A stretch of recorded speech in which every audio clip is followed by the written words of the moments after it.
Good morning, good afternoon, good evening, everybody. However you happen to be watching and or listening to this, I want to welcome you to the latest episode of the Gaming Circle Podcast. But this week we are excited because we are swimming in games, ladies and gentlemen. Oh my God, there are so many games, great games too. But there's some gloom and doom and some other things that we're going to talk about. and maybe the return of the king. We'll see what happens there. I am, of course, your host, Mr. K. Asante. TK Asante on all the places we communicate. And I'm joined by the one who seems to be in Antarctica, Mr. Everborn Saga. Good morning, if you don't sit your Florida behind down. I'm in New York, bro. Sir. I'm all right. And when you said Return of the King, I thought you were talking about me, but I guess you meant the Master Chief. It's bittersweet. This guy right here. This guy.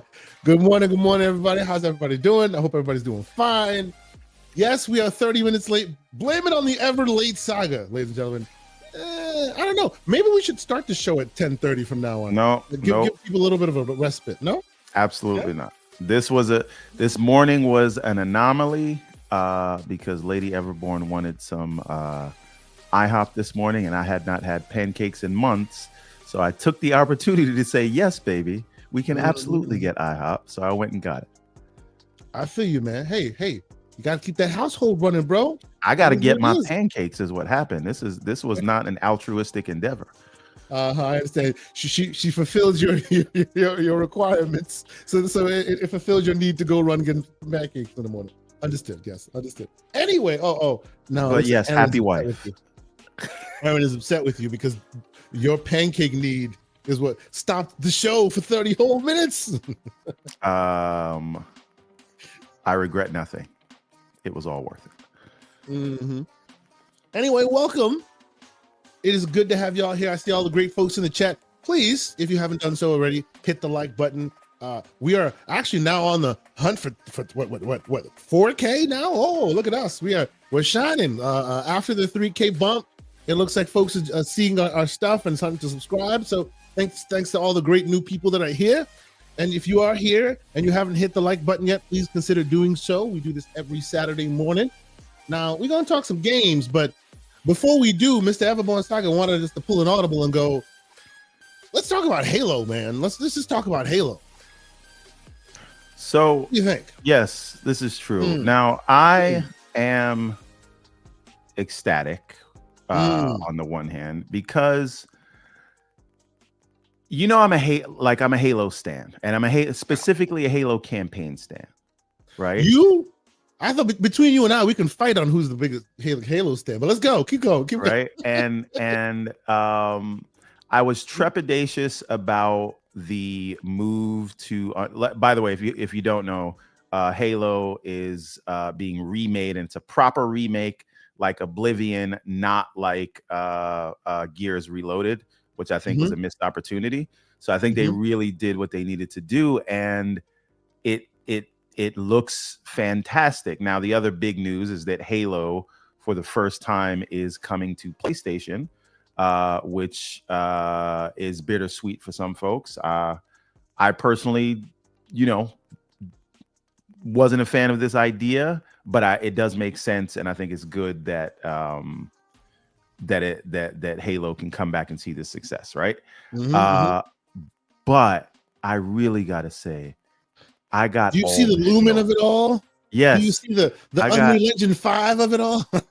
All the feels of watching this. So the big thing here, what my concern was, is that would they be able to capture the feel of Halo in UE5? And it turns out what they're doing is allowing the Blam engine to run the mechanics in the background and letting UE5 handle the visuals, which I think is the happy medium. The only perfect solution. Yeah. The only disappointment I have here, because they made a lot of tweaks. They added sprint. Suck it, Halo fans that don't want the franchise to evolve. But I wish they would have added the grappling hook. Right? The grappling hook is my favorite thing in the Halo franchise since I was thinking about that, sir. I was thinking about that, and I see you there, BK and Y. We're gonna get to you. We're gonna have that conversation, sir. But I understand what you're saying there, Everborn. I was thinking about the exact same thing. Now, why I think they didn't do it is because You have then to you'd have design to your levels rebuild around that that. world too much, right? Because right now, as the world stands, imagine having that grapple shot. You can just traverse that world and break the game easily. Because some of those games, that some of the game late stages of the game required that verticality. You needed to use the banshee to get to certain places. Banshee, get to higher heights and whatnot. If you have a grapple shot, that it'd be over, right? The game would have to be rebuilt around that No, and mechanic. I Which, get it. I get yeah, it. I get it. I just don't want, because there was a lot of great things that Infinite added, and if they're kind of starting over, I don't want to lose that functionality, because it legitimately changed the way you play a Halo game, and it modernized it for me. So this is a remake, so it's not here. They want to preserve things, but please do not, Halo Studios, don't you dare. Now I sound like the guys that don't want Run. yeah, But don't lose the grappling hook, because it added this different element to Halo Infinite and the encounters. So I really hope that it comes back in future iterations. That being said, I like the thing about that makes Halo great, right? Because everything's using UE5 these days. How do you stand out? Yep. And it's the art style of Halo that I just feels like really It's so shines iconic, right? with all the lumen and nanite effects and stuff that they were doing. Like just riding the warthog, seeing the reflection off the water, seeing the sand blooms when the bullets hit, like all of it just was like Halo, but for today. But you still, I'll quickly say this. For those who know the experimentation, there have been those who have experimented with like putting ray tracing on top of Halo, right? Putting ray tracing on top of Halo, but Halo CE. And a lot of it reminds me of this, where you can see the bullets travel and you see the trajectory and the energy wave just follow because it's following the light patterns and all this. Like a lot of that is in this thing, but obviously with the right of course the right OG color palette and the right OG art style. It's very well struck, like very, very, very well struck. I was quite hyped when I saw this video. I think and one thing that I think Infinite didn't get enough credit for is the interiors were they looked really beautiful, like the way the reflections off of the walls when you were in interior corridors, and it seems like they've captured that here, but because of UE5 now you can get that same kind of fidelity when you're out in the open, when they were doing the silent cartographer. Like watching Chief at the edge of the drop ship just flying over all the stuff going, like it really like I love seeing Halo look like this, because like there was this like kind of rewriting of history when Infinite came out, where some people were like, Halo was never about the looks, it was about the gameplay. No, it wasn't. It was about the looks too, right? Halo was a showpiece, and I feel like this is allowing it to be a showpiece again. And so I'm very excited about this as a Halo fan. And I know there's some people upset. Again, we can talk about the guy wearing the PlayStation shirt, but I don't know how you could see this as a fan. The guy wearing a PlayStation shirt? What, the community manager, he was wearing a PlayStation shirt. Oh, right? Okay. But I just don't know how you could see this as a Halo fan and not be excited, right? Because the last Halo we got was 2021, right? That's when that came out. Let me yes, 2021. Let me address something real quick in the chat. I see Music 72. He asked me to point out all the stutter in the game. We get into that. I will say, honestly, I thought that was refreshing. In a world these days where they keep coming out and providing me false narratives that then get closed later, they told you specifically, and you can't see it right now because we're covering it. They told you specifically that it's pre-release alpha footage.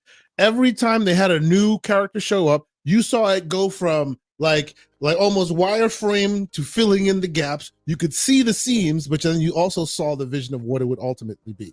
They were being honest with the consumer. I think it was good, right? It's not the final product, so it's right there on Front Street displayed, right? But it was showing you what it could be. You want to see it. This is what it looks like right now. Had some stutters, had some choppiness here and there, some pop in this and that.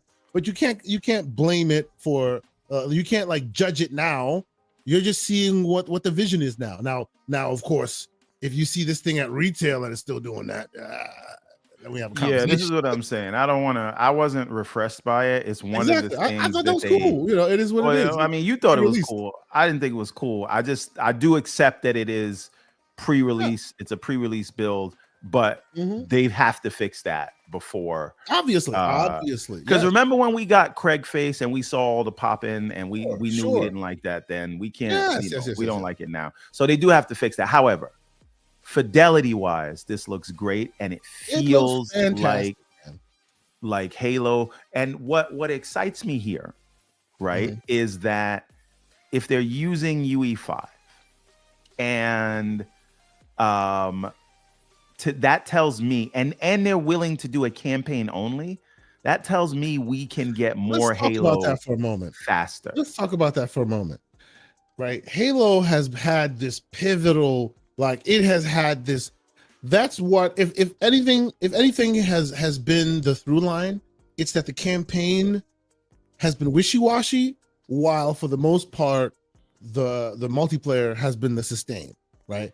They have always had great multiplayer. It's why people still play it. Many people like me will say Halo is dead, but those who are playing it today just listen to what I'm saying and they laugh because they're still going about the next season and they're doing the next thing in that multiplayer. People still love that Halo Infinite multiplayer to this very day, right? So let's not get it twisted. So to me, it's very interesting that they are willing and able to, well, there's a bit of a hedging of the bets there because they are remaking the tried and true Halo CE for the second time, mind you, right? But they are willing and able to separate the multiplayer from the single player, which I suspect they would bring some ire. What do you think about this? I mean, selfishly, I don't care because I'm a Halo. I don't care either. The last time I took I was serious about Halo multiplayer was Guardians. But ever since, I don't care.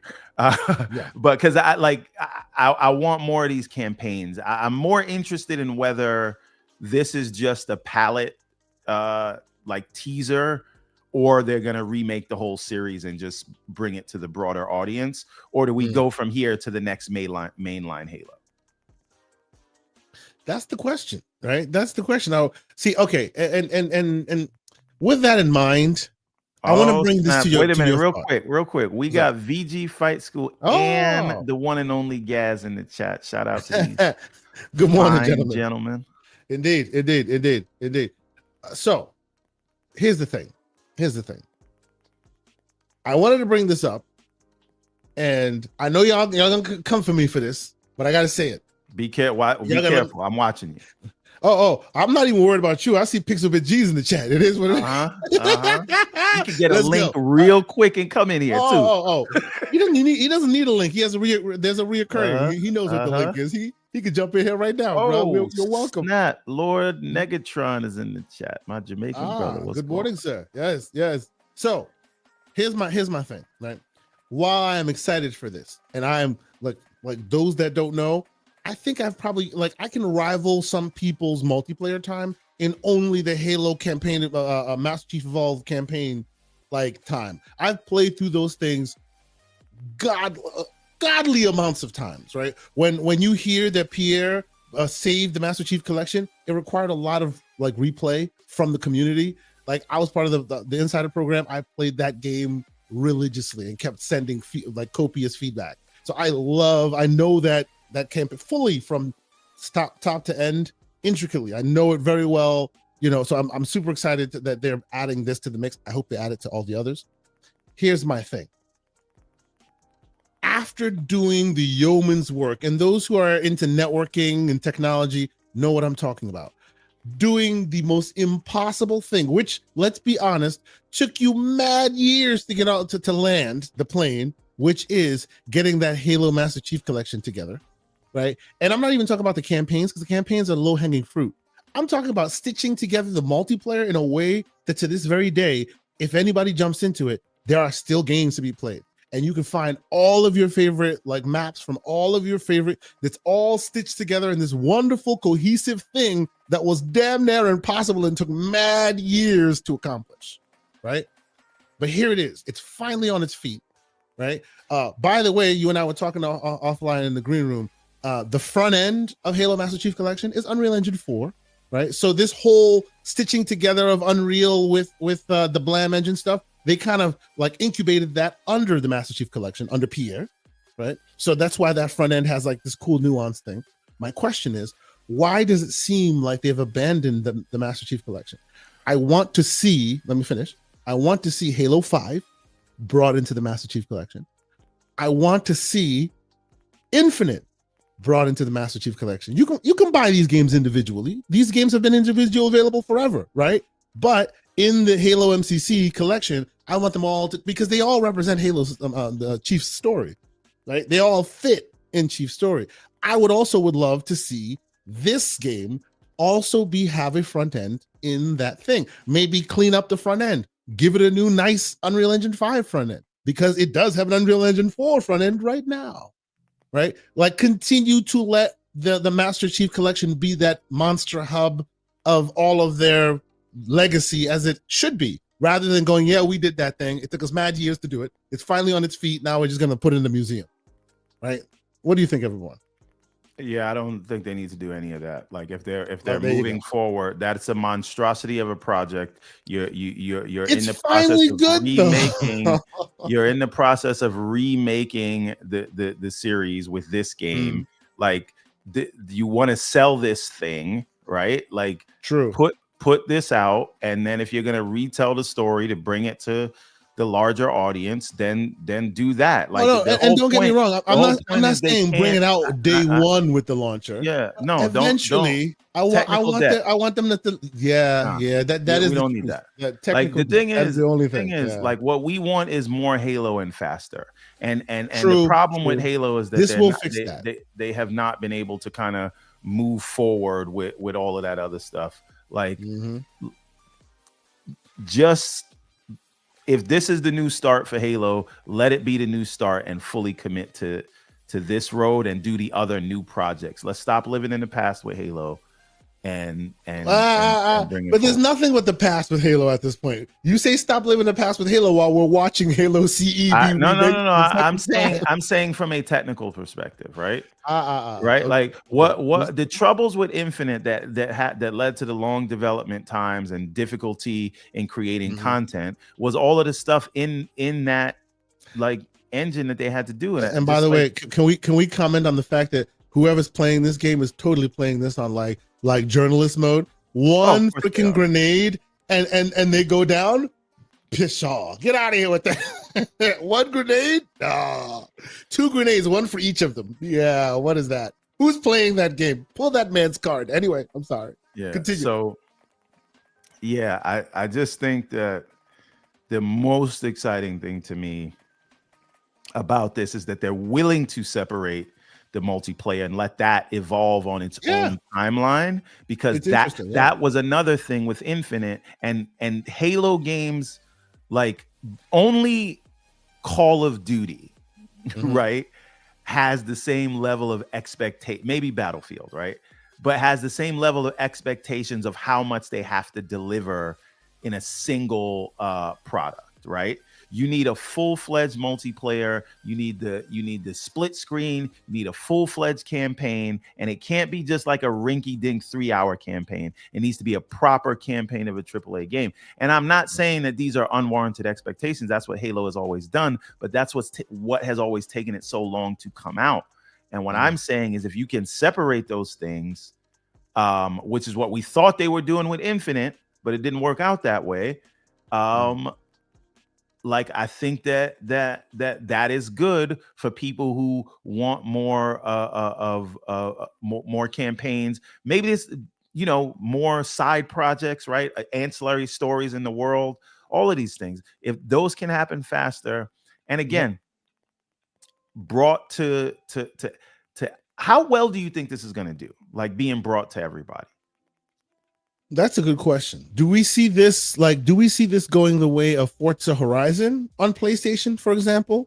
Or do we see this going the way of, say, Gears of War? Because Gears of War didn't do that well. No, but again, I think Gears of War was a lazy port, not port. Yeah, but of course. It was a remaster, basically.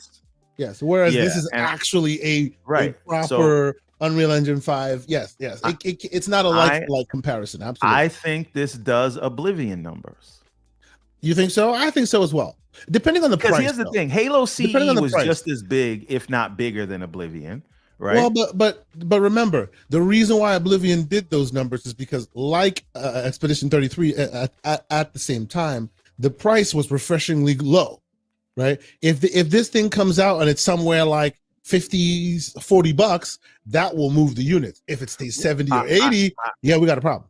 I don't think this has grounds to be. Again, Microsoft is really like greedy, so they might try. They might get cute, right? Like they might get cute, but you didn't have to do the campaign over, right? Yeah. And you're putting. And of course, even though you've done the campaign over, you're also offering them less because. Sorry, that's not what I meant when I said do the campaign over. You didn't have to add the multiplayer, right? Yeah, true. So there's no multiplayer here, right? You added 3 stages, but you're reskinning an existing game, and I'm not taking away from what they've done because this is a full proper remake, and it looks great. Yeah. But this should absolutely be a $50 game. $59.99 at most. Yep. I'm calling it now.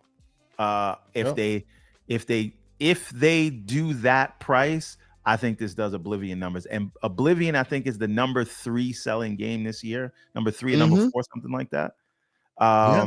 And so I think this has such potential and cachet and lives in this great place in people's minds. You're talking about something that was like a 97. You see that water? You look at that water. It looks so good. I bet it doesn't It's splash amazing. touch it. See, look at Erodimus. Erodimus with a cynical take in this morning. $80, bro. No, I don't put it past current Xbox to try that. Right? Yeah. I hope they're listening. If y'all are listening, please, we want to see this IP come back from the dead and live in a campaign sense. Making this game more than $60 would be suicide. Come on, don't do that. Don't do that. They better not. They better not do that. And again, I think this game is gonna do really well. I think it's gonna be one of the best sellers next year, provided they price it right. But again, he said make them pay more, ladies and gentlemen. Make them pay more. Well, I mean, they did that with Gears, but then Gears didn't work out too well because they gave it to the Xbox players for free and was like, first there was charge them more in 2024, 23, and now there's make them pay more in 2025. Hey, that's the movement you get as an Xbox gamer these days.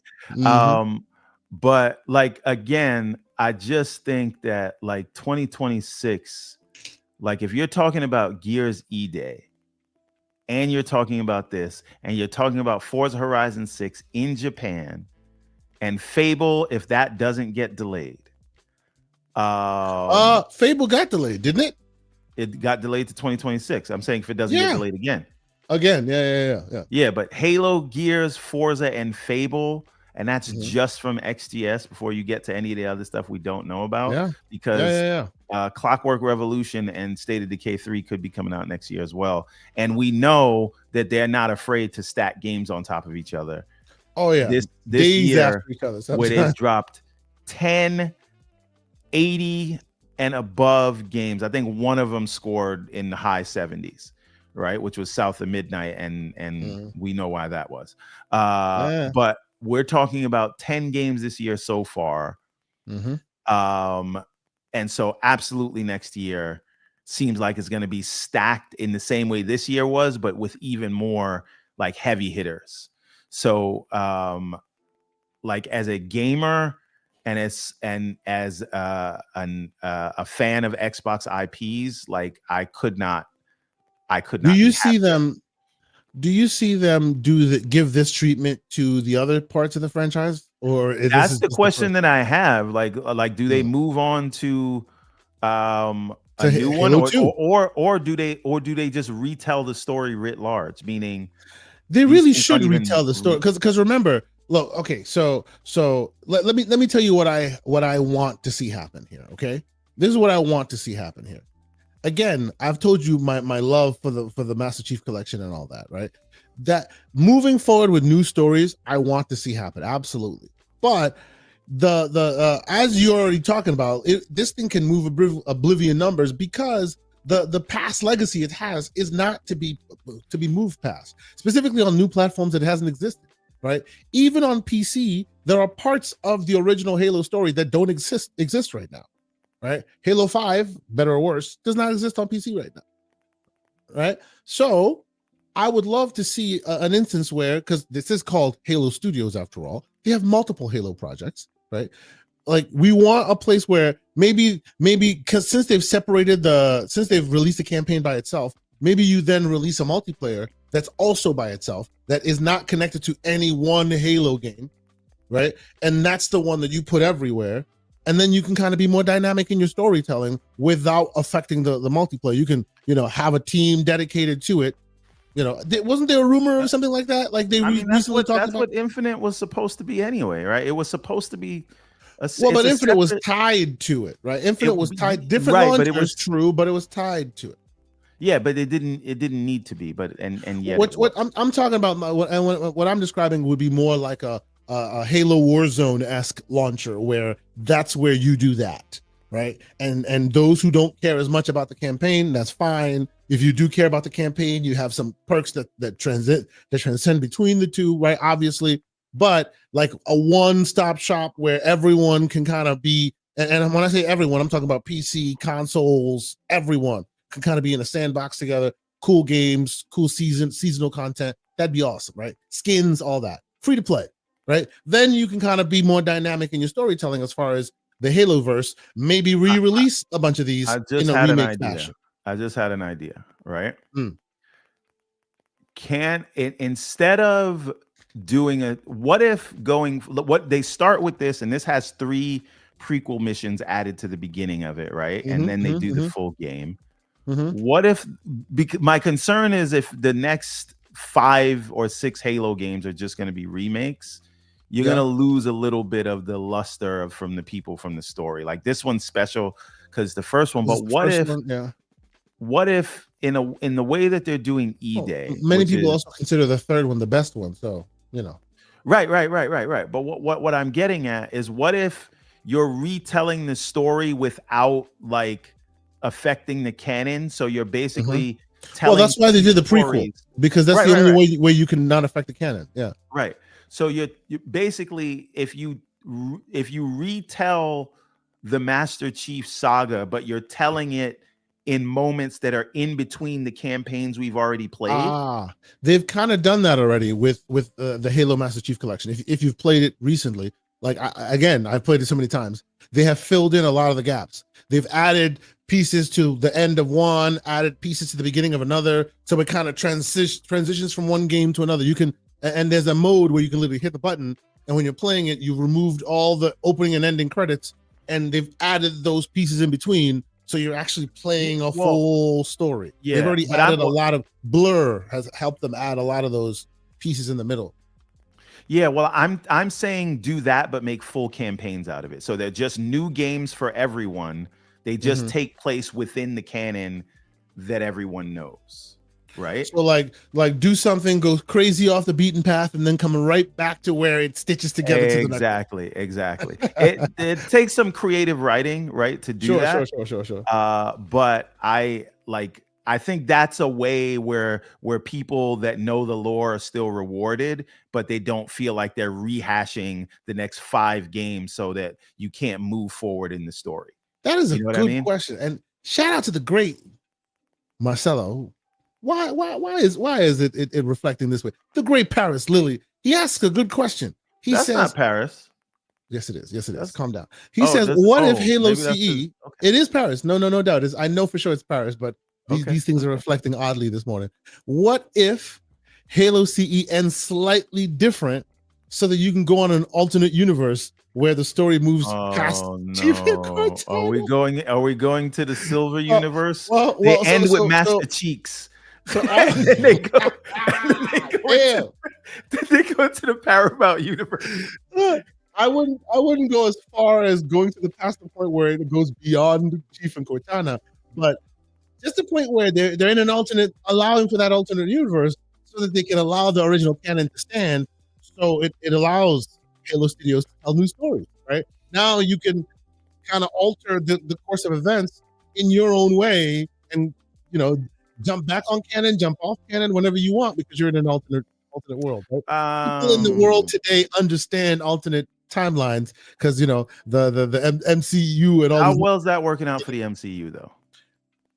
But if you want to tell more stories, right, you gotta find some ways around it. This way, they could potentially even like replace voice actors and things. So they can So the lore master points out, as he agrees with me, which is hell nah, there's plenty of events in between the stories. This is what many of the books are about, right? And the books have several books that's that true. you could adapt that take place in between the campaigns. I just think that's the way to go. And because I just feel like we're all the people who have been with this franchise for 25 years, like the both of us and many of us in the chat, we're going to be like, all right, can we get to the new stuff? This is good. Yeah. I'm not mad at this. Look, my nostalgia burned bright for this one. They member buried me on this one. No doubt. I am so excited. Like, you have no idea. My kids were like, oh my God, Dad is super excited. Like, I am so excited to replay to the point where I'm playing the whole thing again. Your audio cut out for a second.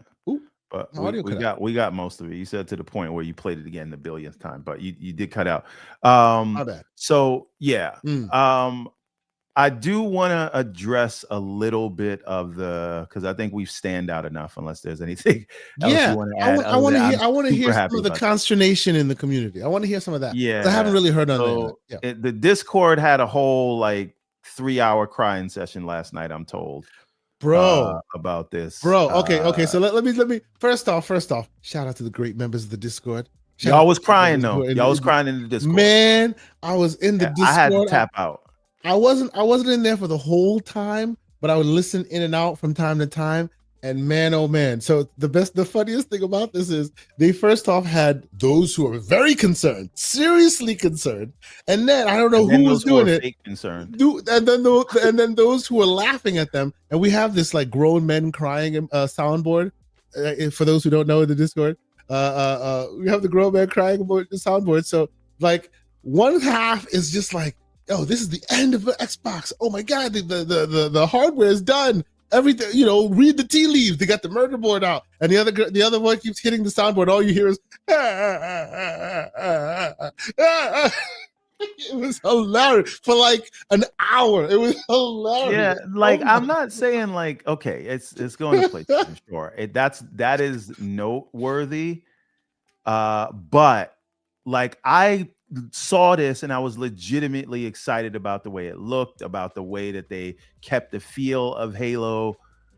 And I went in there to talk about that, and I just go in there for 5 minutes and I'm like, Jesus Christ, you miserable sons of bitches. Sorry, that's my one for the day. Wow. But I don't know, man.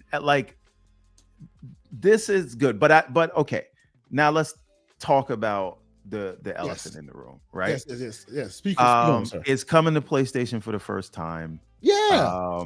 And it is a big deal. You could try to pretend like it's nothing. It's a big deal. It's not. It's a big deal. Yeah. Right. But it's like hearing Kratos is coming to Xbox. Right, what? Right. The Halo community, or like Helldivers, but not as bad. Mario's coming to Xbox. Yeah. Holy crap. Or Sonic coming to Game Boy Advance. That was a moment. Well, yeah, that was a moment until nobody cared anymore. Yeah, but how long did that take? I don't know if I'm over that yet. But anyway. Oh well, you know. But the thing is, and the Halo community manager was wearing the PlayStation t-shirt and they're showing the PlayStation controllers, but you know, it is like they've done enough telegraphing, right? They haven't been lying about this for the last year at least. You know what I'm saying? Like if you didn't expect this to happen, like that's just what they're on, right? A lot of people that were bragging about 6 out of the 10 top slots on the PlayStation charts were acting surprised about this, which is weird to me, right? And so you know, I think Halo has the opportunity now, just being everywhere on day one. That's another thing that surprised me. I will say this. I was under no impression that it wasn't going to PlayStation, but after the delay of Forza, which, you know, we talked about, it's a technical situation. The delay of Forza 6, I thought they were going to do something similar with Halo, but it looks like this is going to be day and date on PlayStation. Right? Although we don't have dates, and they could delay it, but they didn't present it that way. Because for Halo, they said what's up. So I was a little surprised but that it wasn't like a staggered release. But I do think, and like the Xbox tax is a real thing, right? But I do think that Halo being everywhere on day one and remaking a beloved campaign. This is a 97 meta campaign. Yep. I do believe that Halo has the opportunity now going forward to be bigger than it's ever been as a franchise. Yeah, I think so. If there's ever been a chance to give it the shot in the arm it needs, it's this. This is the shot in the arm it needs. Yes, absolutely.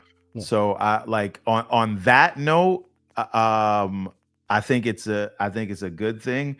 And I don't know why anybody was holding out hope, but if you were, this should be the last time you cry about this. Right? Hey man, not everybody feels the same. Look, you got Jax 82. He's listen, I agree. I'm not Jax. Listen. Yeah.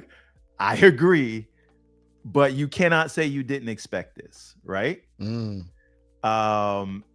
you like it is what it is. You know what I mean? So, you know, all you can look for now is that Halo makes a good, like they make a good game, and Halo comes back to being one of the number one franchises in the industry, because that's where it was. All this means to me, away from that.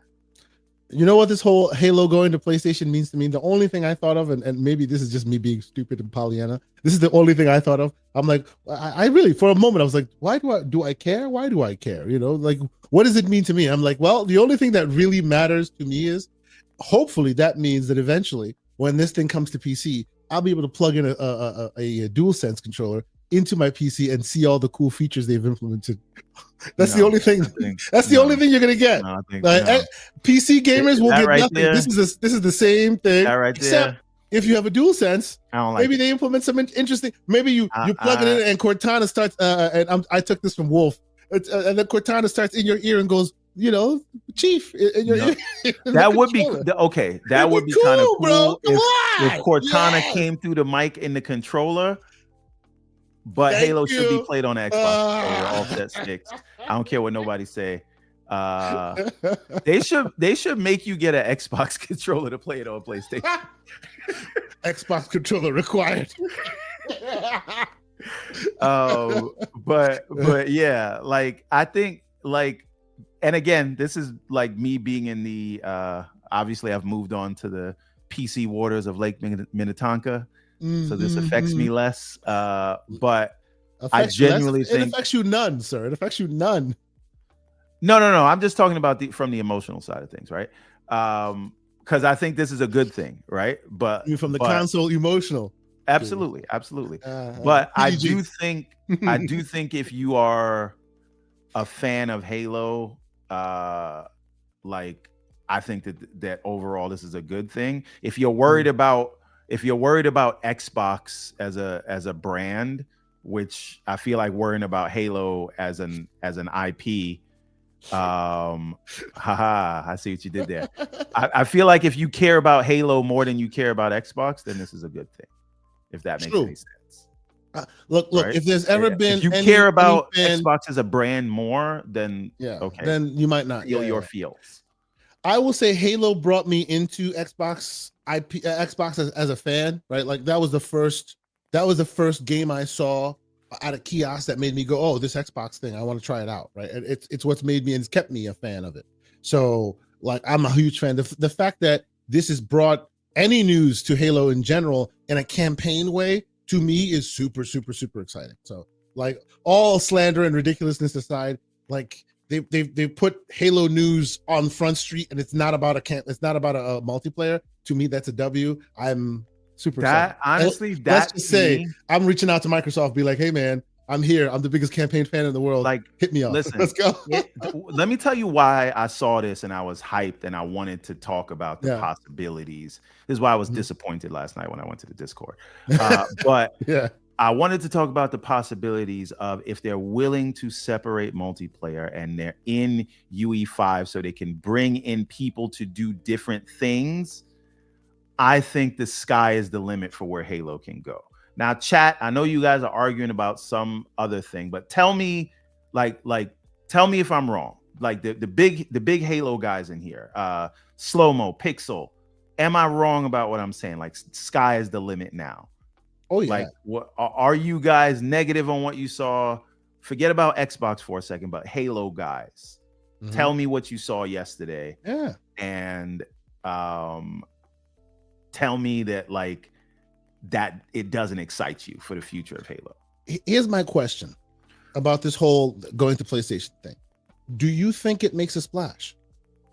No. I think let me put it this way.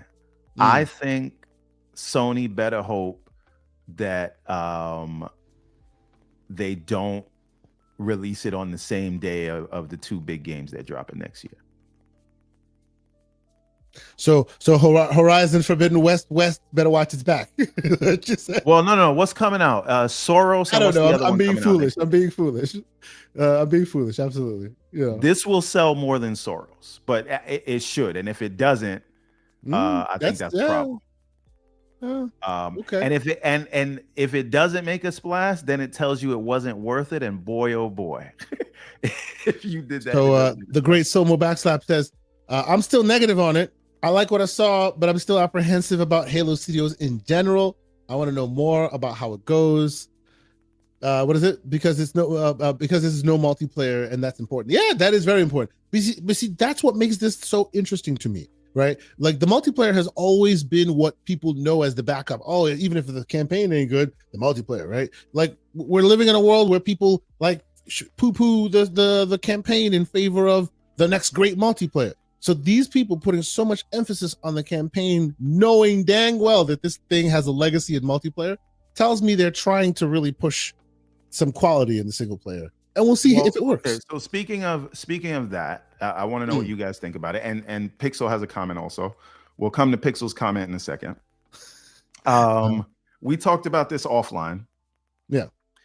In this new world, could you see where multiplayer separated from single player, and you have UE5 so you can turn things out faster, you can bring in more people from the industry that you don't have to teach the Halo engine, right? Because they know UE5. Could we see them potentially add the additions to the Infinite campaign, like just make a new story that follows up from where we left off in Infinite? Could that happen in this new world? So, or do you just have to start over and forget Infinite ever happened? The reason why I think that's more difficult, and I'm just thinking about it in the technical sense, the reason why I think that's more difficult is right now, the workflow they have has stitched together the physics engine of Blam with the front end UI UX, like game engine of Unreal Engine 5.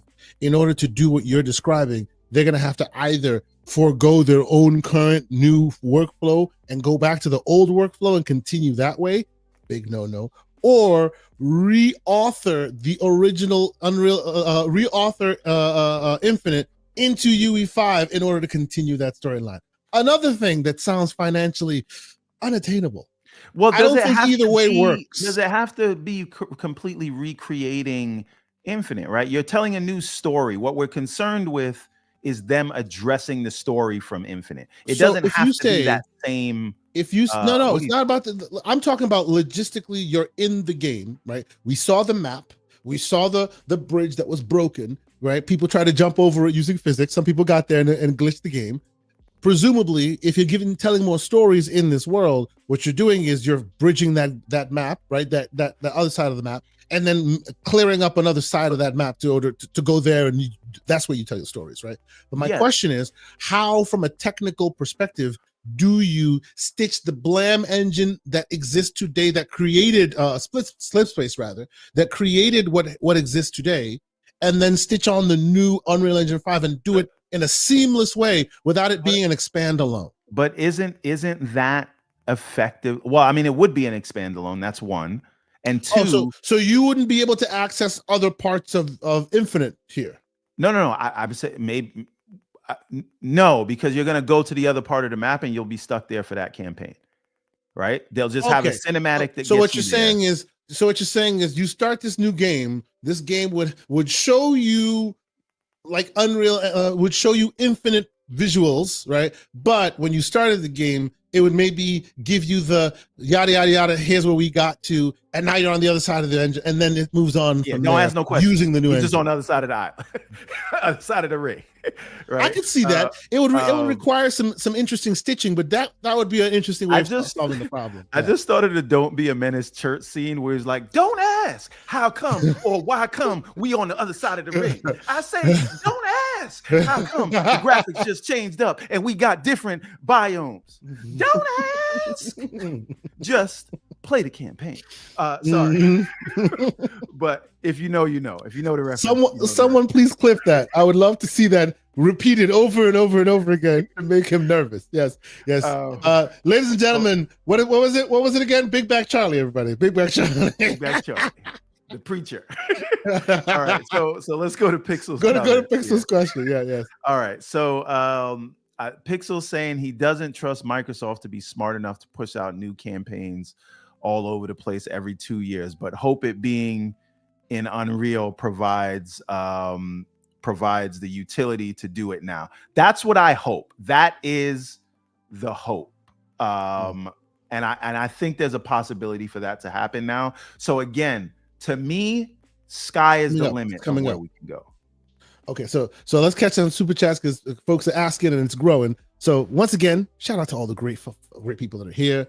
We started this morning with our Halo hype because, man, I didn't get a chance to catch it with the Discord crew, so I happened to watch it later, and then I entered the Discord and heard all the but that's a whole different thing. But I'm super excited for what we saw in what we saw in the footage. I even love that, and I showed that footage a minute ago. I love that they put, in addition to the roundtable, they put a whole nother, what was it, 20 minutes or something? No, 13 minutes of the silent cartographer showing intricate pieces of that footage. It looks great. So thank you all again for being here. If you're not a member, consider being a member of our YouTube channel here. Really quickly, D'Angelo Parker, yes, there will be local couch co-op that is split screen for 2 players and 4-player online co-op, and that's cross-platform co-op. Yeah, which is so cool. So cool. Anyway, let's catch up on a couple of these super chats and we'll get right back to it.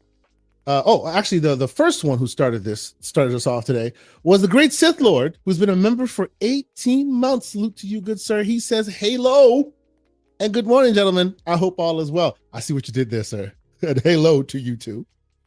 The great MJ Dark, $5 super chat. He says, "#1 Sonic and Mario fan here. Have a great show, guys. Remember, Switch 2 is the best place to play. Xbox Ally is really a PC because playing with us." Cosplaying with the sticker. First of all, it's not a sticker, sir, it's a button. Why? Why are we doing this every Saturday morning? Why are you doing this? Because they are obsessed with this device right here.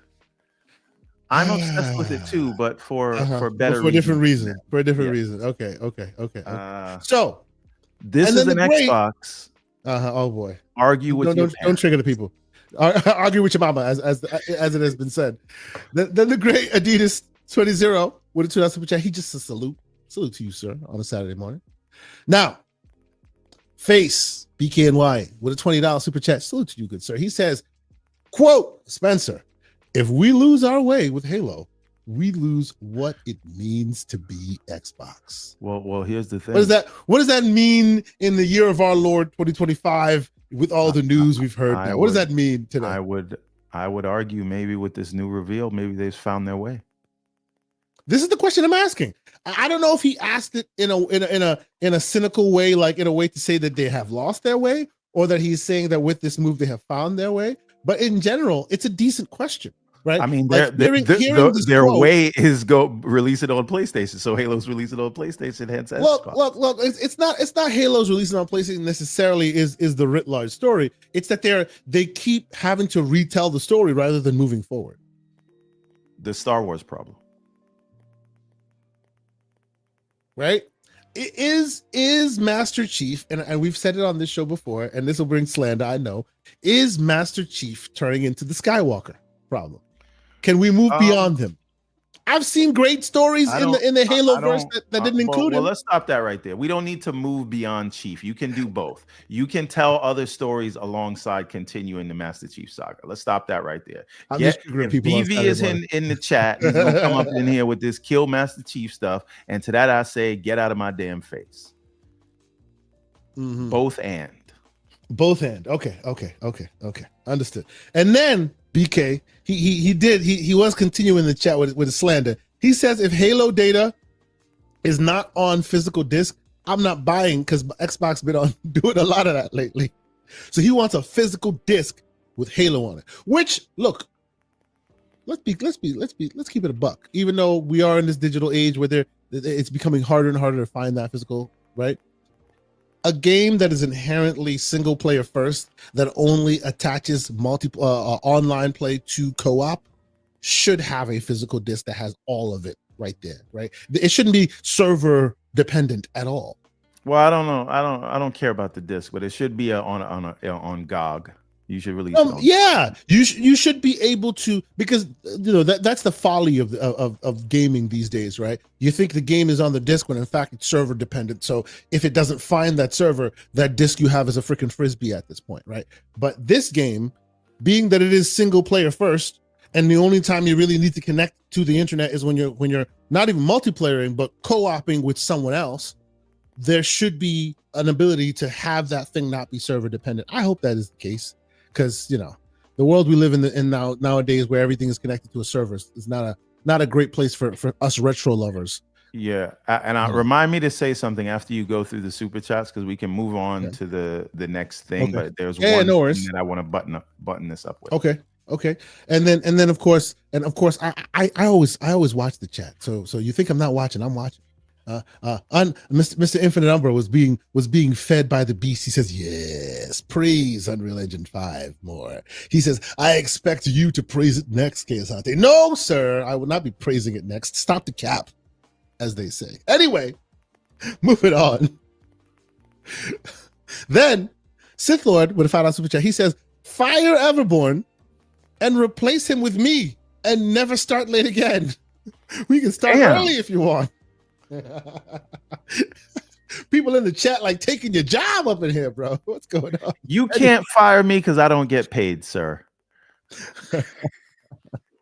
Oh man. Then we have the great Lord Negatron in the chat with a $20 super chat. He says, keep Everborn Saga, remove Sith Lord off YouTube.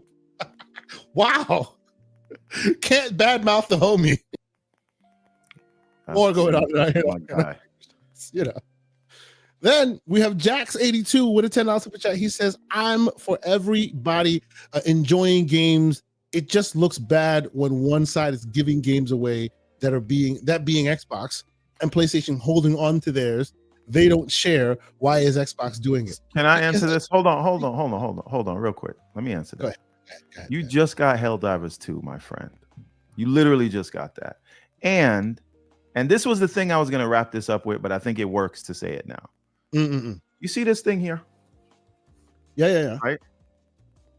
You don't have to call it an Xbox. That's what they call it. But they're literally telling you that the next Xbox, whatever form it takes, whoever makes the case, right? Because AMD's making the chip on all these things. You're using the same Western digital storage. You're probably using all the memory from whoever makes the APU, right? Yep, probably same system on chip, RAM. The next device they're saying is going to have your backwards compatible library, and it's going to be a PC. And PlayStation is putting all of their games on PC. What are you really losing here? There's no games that they can keep away from you if you decide to stay with whatever they're offering you. Right? You'll definitely lose everything. Just go to PlayStation if that's the case, right? If you need the console thing. But they're telling you the next Xbox is going to be a PC, and PlayStation ports all their games or 90% of their games to PC. So what do you mean they're holding their games? Yeah. It is what it is, sir. It is what it is. To my mind, right? And I'm not saying you have to get this or like this, but they're telling you they're releasing another first-party hardware that's designed by them, manufactured by them, sold by them. Now, you might believe they're lying, and that's okay. But they are 100%. Whatever they do is going to be Windows-based. Yeah, true. And it's going to have other stores. And we'll talk about that. We'll talk about that interview as part of this as well. But what I'm saying is, going forward, even if Xbox is publishing on PlayStation, PlayStation is going to continue publishing on PC.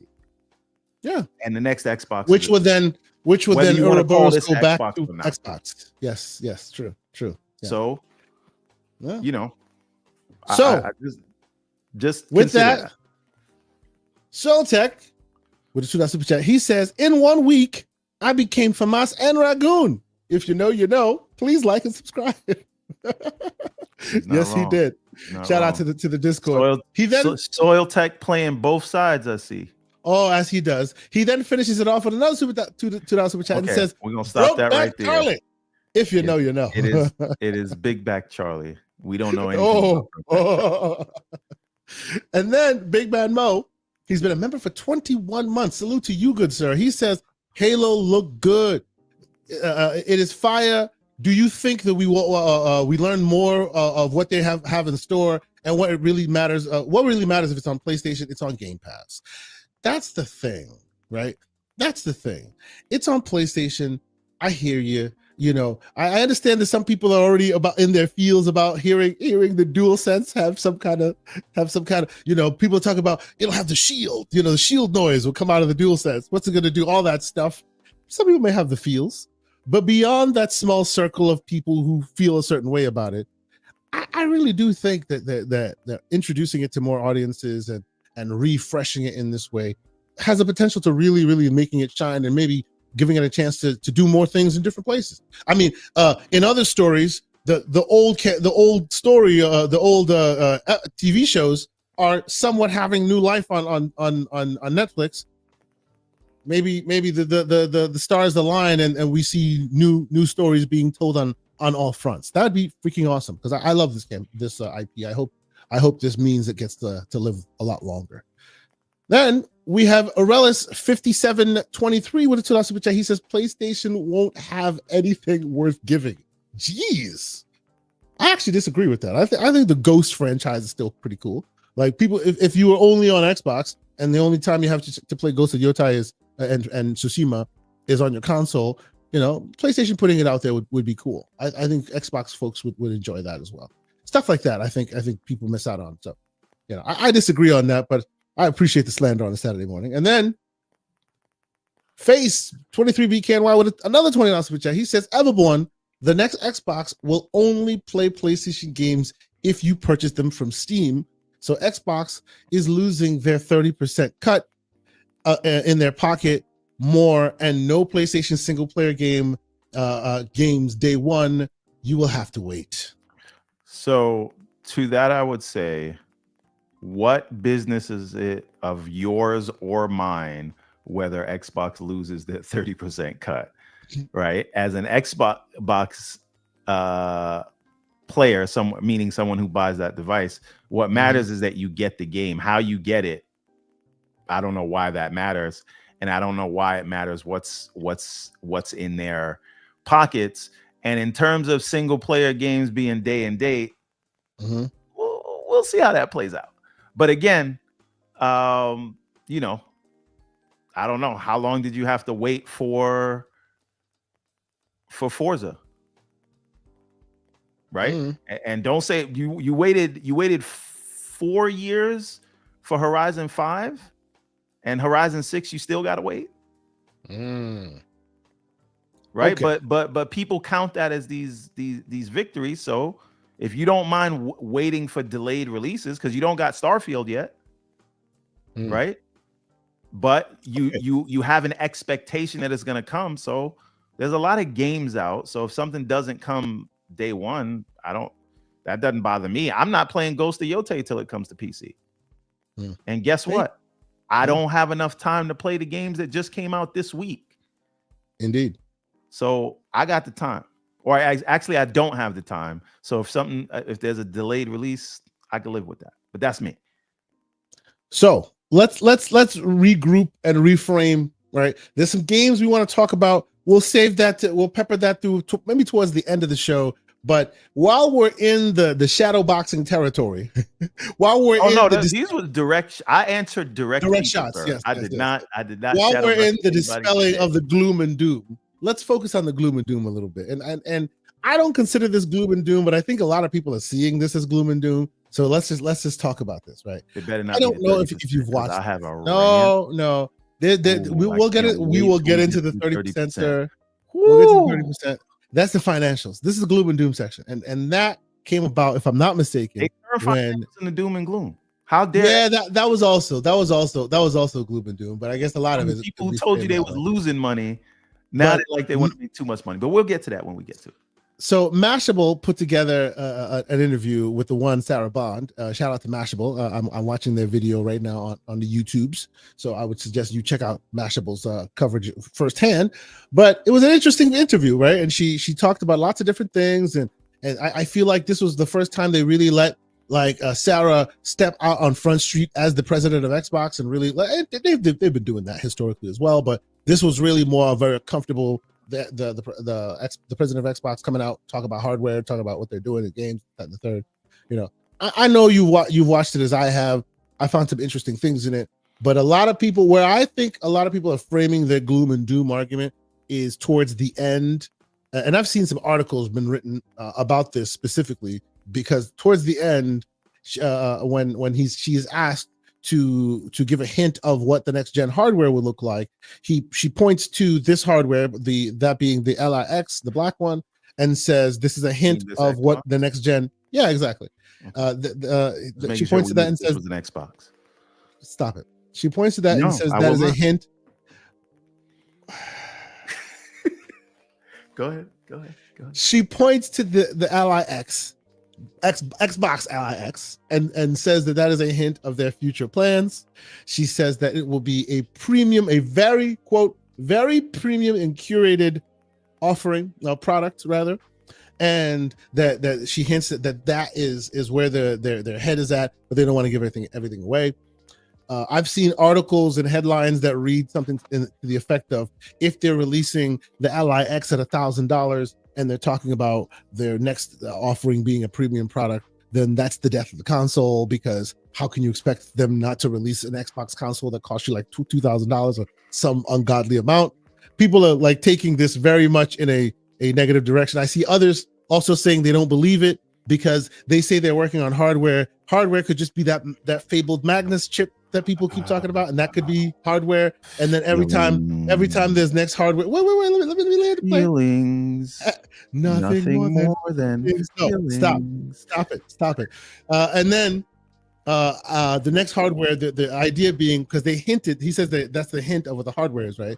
And how she said that is, she said that we, the Xbox team, right, her representing the Xbox team, worked with Windows, which is a part of the Microsoft team, and ASUS to bring together all those core competencies, being the operating system, the gaming OS as it stands, right? The actual operating system of Windows being the backbone, and then the Asus partnership facilitating that hardware. So people, I've heard, think that means moving forward, that's their formula moving forward. So you're going to get hardware from a third party or a partner, and then software from them being Windows to support and the software for Xbox. And that to them spells gloom and doom, because that means consoles are dead as you know it. Everyone Saga, the floor is yours, sir. So are they dead because of this price? Because I was told Xbox was dead last week. And then the week before that, they were also dead. And then the month before that, they were dead too. And we could keep doing this song and dance, but what it seems like is in the face of, I quoted it before, 1080 Metacritic releases this year, several games in the top 10. We're still talking about whether Xbox is dead. They released new hardware in partnership with Asus last week, and we're talking about them getting out of the hardware business, right? It doesn't matter what is said.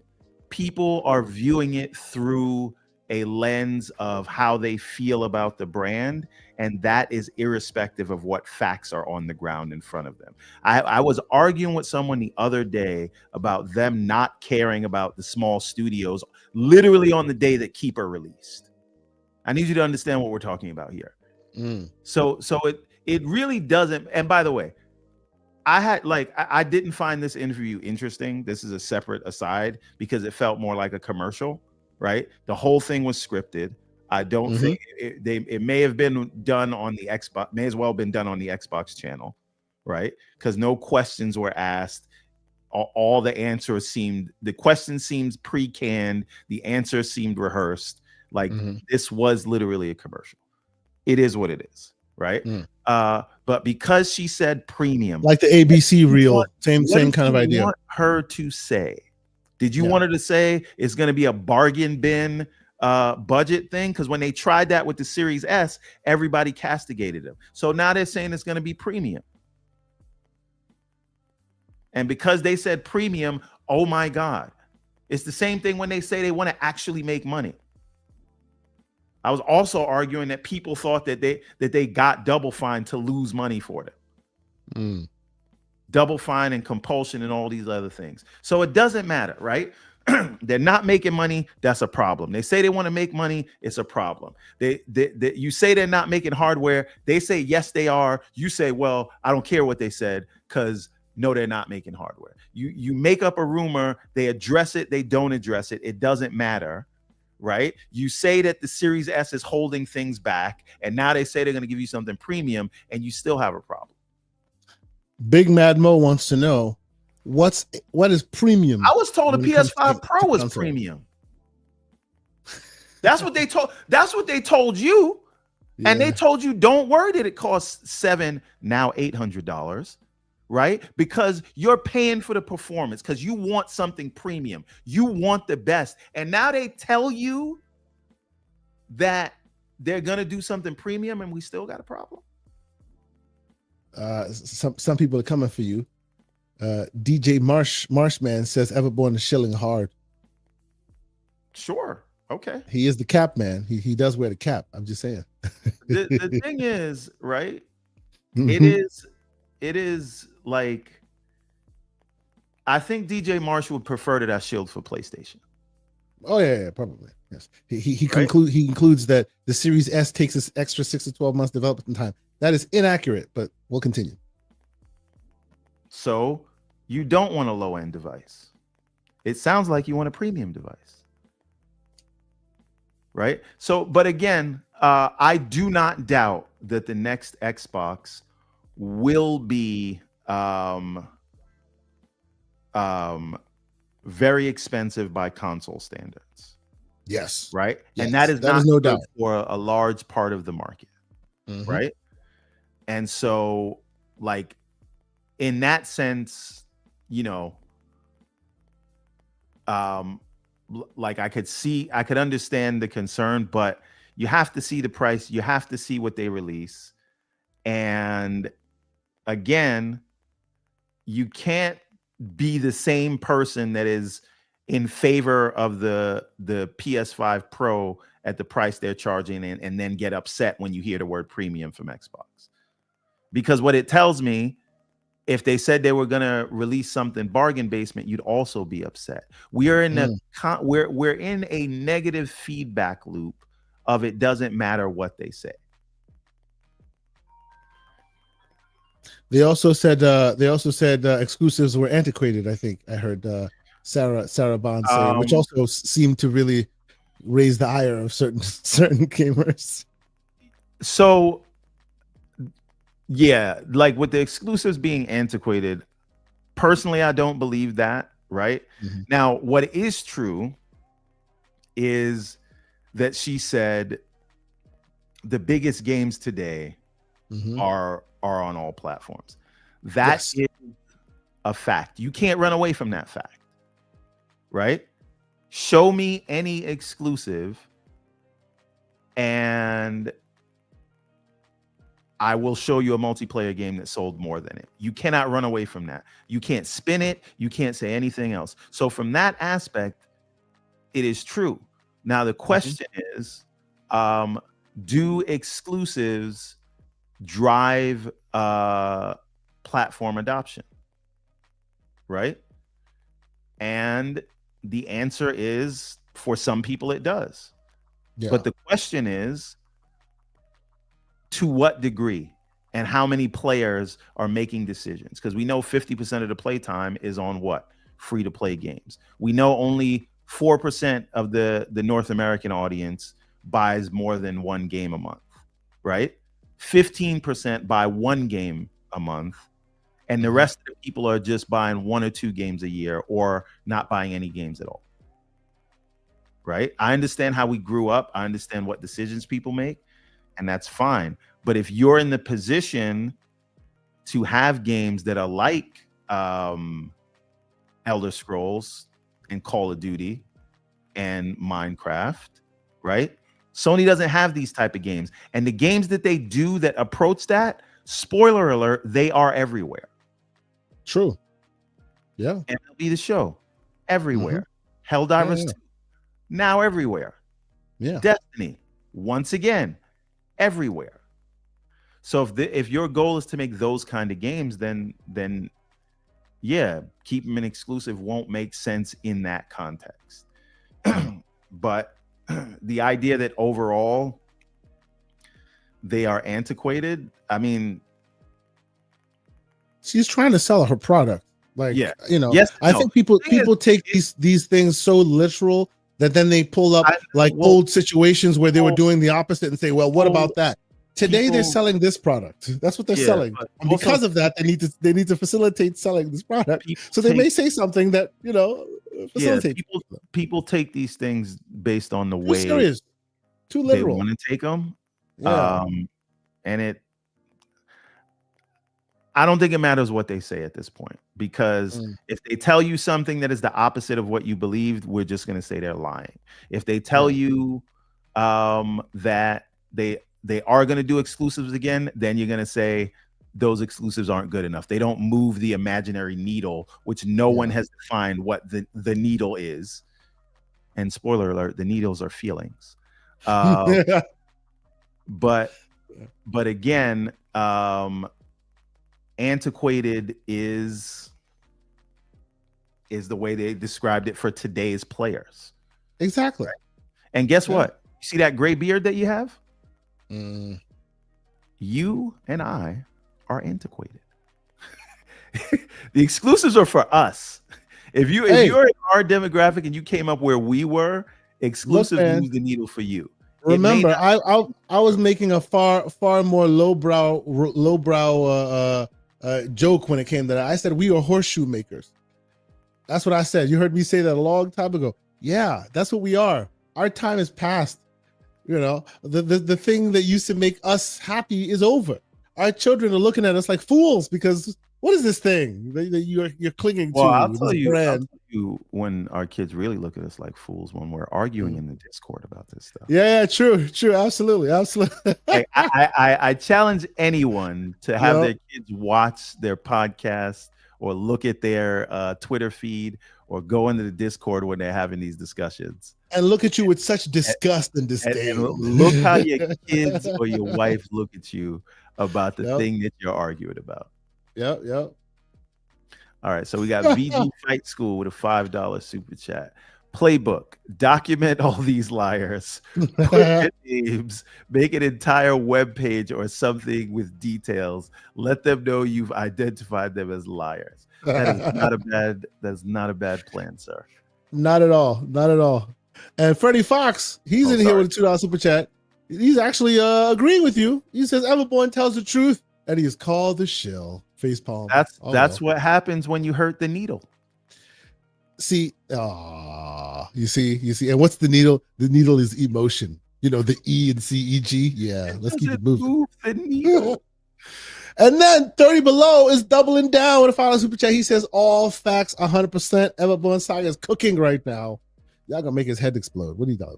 Calm down, man. Y'all creating a beast right now. Anyway. For me, like you, this wasn't too like revolutionary or anything like that, right? As far as news and whatnot, I thought it was actually rather cool that Sarah is taking more of a front seat role, and you're seeing her out there more instead of it being usually Phil Spencer, right? And then, of course, shortly after that, Phil Spencer also did drop some news. And Matt Booty. It was the trifecta. It was the full court press. Yeah, they were out there having chats, you know. So let's talk real quick briefly about what Phil was saying. Did you read Phil's words? Me too, yeah. What do you think? What do you think? I don't know. I was told Turn 10 got shut down. Yeah. According to Phil. Which we kind of called, right? We called the consolidation and all of that and the optimizing for, you know, to assuage some money, man. But we kind of called the consolidation, and it looks like that seems to be confirmed by Phil, right? Somebody told me his name is 4 Games Phil. But 4 games Phil. He's released 10 games in the last or 6 out of 10. But the thing is, I think what he said about Turn 10 makes sense, which is the idea is the team is shrunken down to give him more time. So if Forza Motorsport used to come out every other year, it was like a TikTok with Horizon. Development times many years basically tripled, right? Because the last Forza before Motorsport was 2017, I believe, right? So we were talking about a 6-year development cycle, and you can't really keep a full staff because that's going to shoot up the production budget if you're going to take 6 years and stay full staff. So what I wonder is if we will get more motorsport, but then they spin up the teams when they get closer to full production of whatever the next motorsport is going to be. Yeah.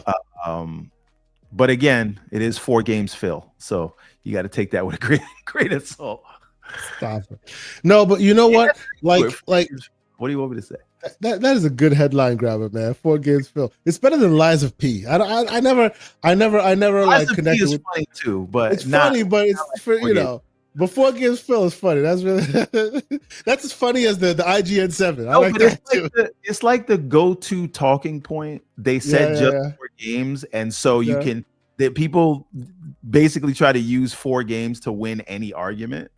Yeah. So, I understand. which is, at this point, like I can tell you're losing an argument already when you have to say 4 games. So, but anyway. So, but like on the topic of the Forza and motorsport and all that, like in hindsight, and obviously hindsight is 2020, but like it does look like it kind of it makes some logical sense, as painful as it may sound. Because between the two of them, they've been kind of going neck and neck for some time, to your point, right? And now when it started to matter, when they were starting to count the dollars and cents of it all, it looks like Horizon is what the people want by the numbers. So the team at Horizon, the bigger, the more quote unquote financially successful Horizon team has kind of superseded, and there would be a consolidation necessary one way or another anyway, because you can't be making the same thing from a different perspective for too long, right? Eventually somebody will be like, hey, consolidate, right? And at that point, whoever's making the most money gets the lead role, and Ouroboros eats the other. And it looks like Horizon ate the other guys, right?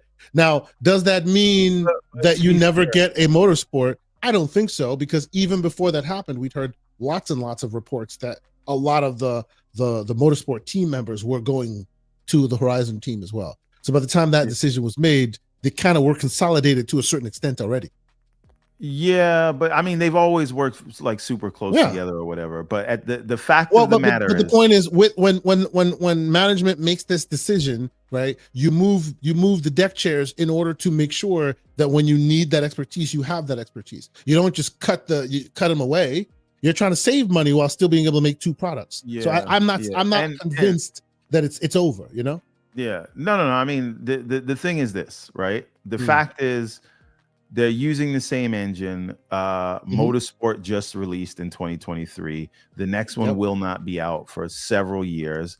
And by the way, Motorsport released in 2023, and it was released not as a numbered sequel, but as kind of like a almost stand its own thing, where it has seasons and seasons and seasons of content. So they may be living with this for a while they go do other things, right? Right, but the thing is, Playground has Fable and Horizon 6 to ship. Yep. Right.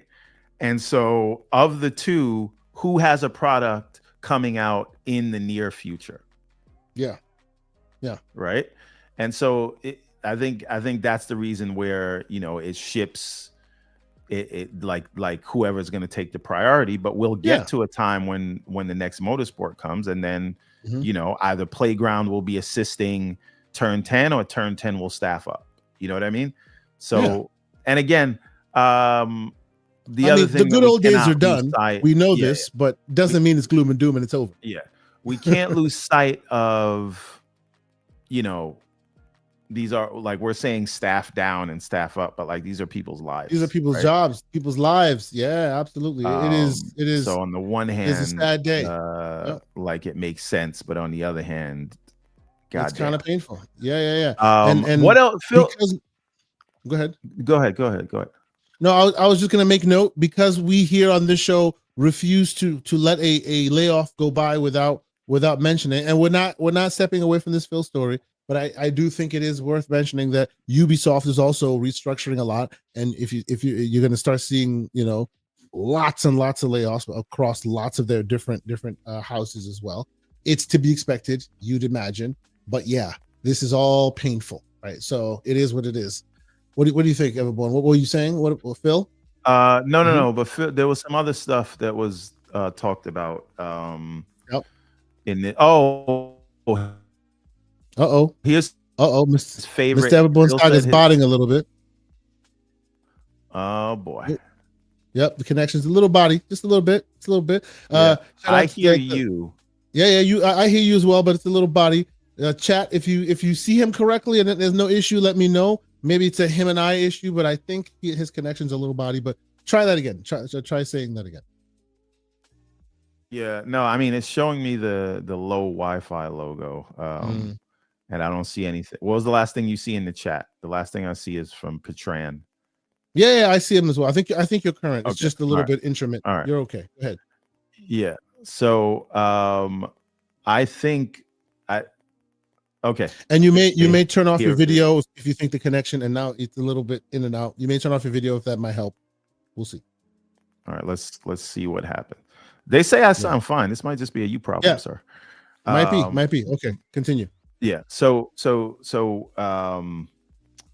where were we before the technical? We were talking about Phil. Yeah. We're talking about the other things that Phil was discussing, and some of the interesting nuggets that he was dropping during that Famitsu interview. Okay. Yeah. So he also confirmed that the Xbox Ally is the future of what Xbox software will be. So the next Xbox, however, running Windows with a full screen experience, right? And so, like him confirming it, Sarah confirming it, and Matt saying something similar, like that's just what it is. They're basically putting it out on Front Street, like, "Hey, this is the new move." The funny thing, yeah. I'm. It sounds like I'm having trouble, but the funny thing was Phil said Expedition 33 was his favorite non-Xbox game this year, and then mentioned it. And then didn't he shortly after say that what do you call it? Death Stranded 2 was his game of the year as well. I'm like, what are you doing, bro? Yeah, they're recording this. They're gonna come after you. What are you doing, bro? Yeah, but here's the thing. But here, two things.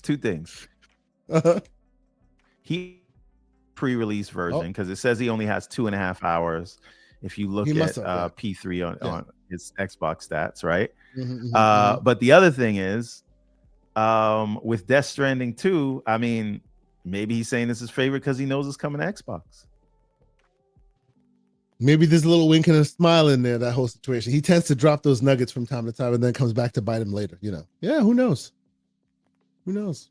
But okay. All right, this is what I'm gonna do, because I think they say that I'm still botting. I'm gonna leave and come tiny right little back. bit body. Okay. Yeah. And while you do that, see what happens.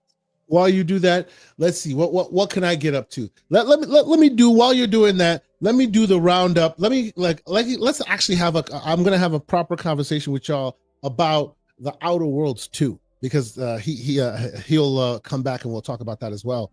I should tell y'all on Front Street, I did reach out to Microsoft and they did provide us codes. We'll talk about the Outer Worlds 2. We'll talk about Ninja Gaiden 4. They provided us codes for both of them, so you know, let y'all know about that. Shout out to Microsoft for doing that for us. But of course, our opinions are our own and all that spiel. But needless to say, I got a chance to try it, and I don't know.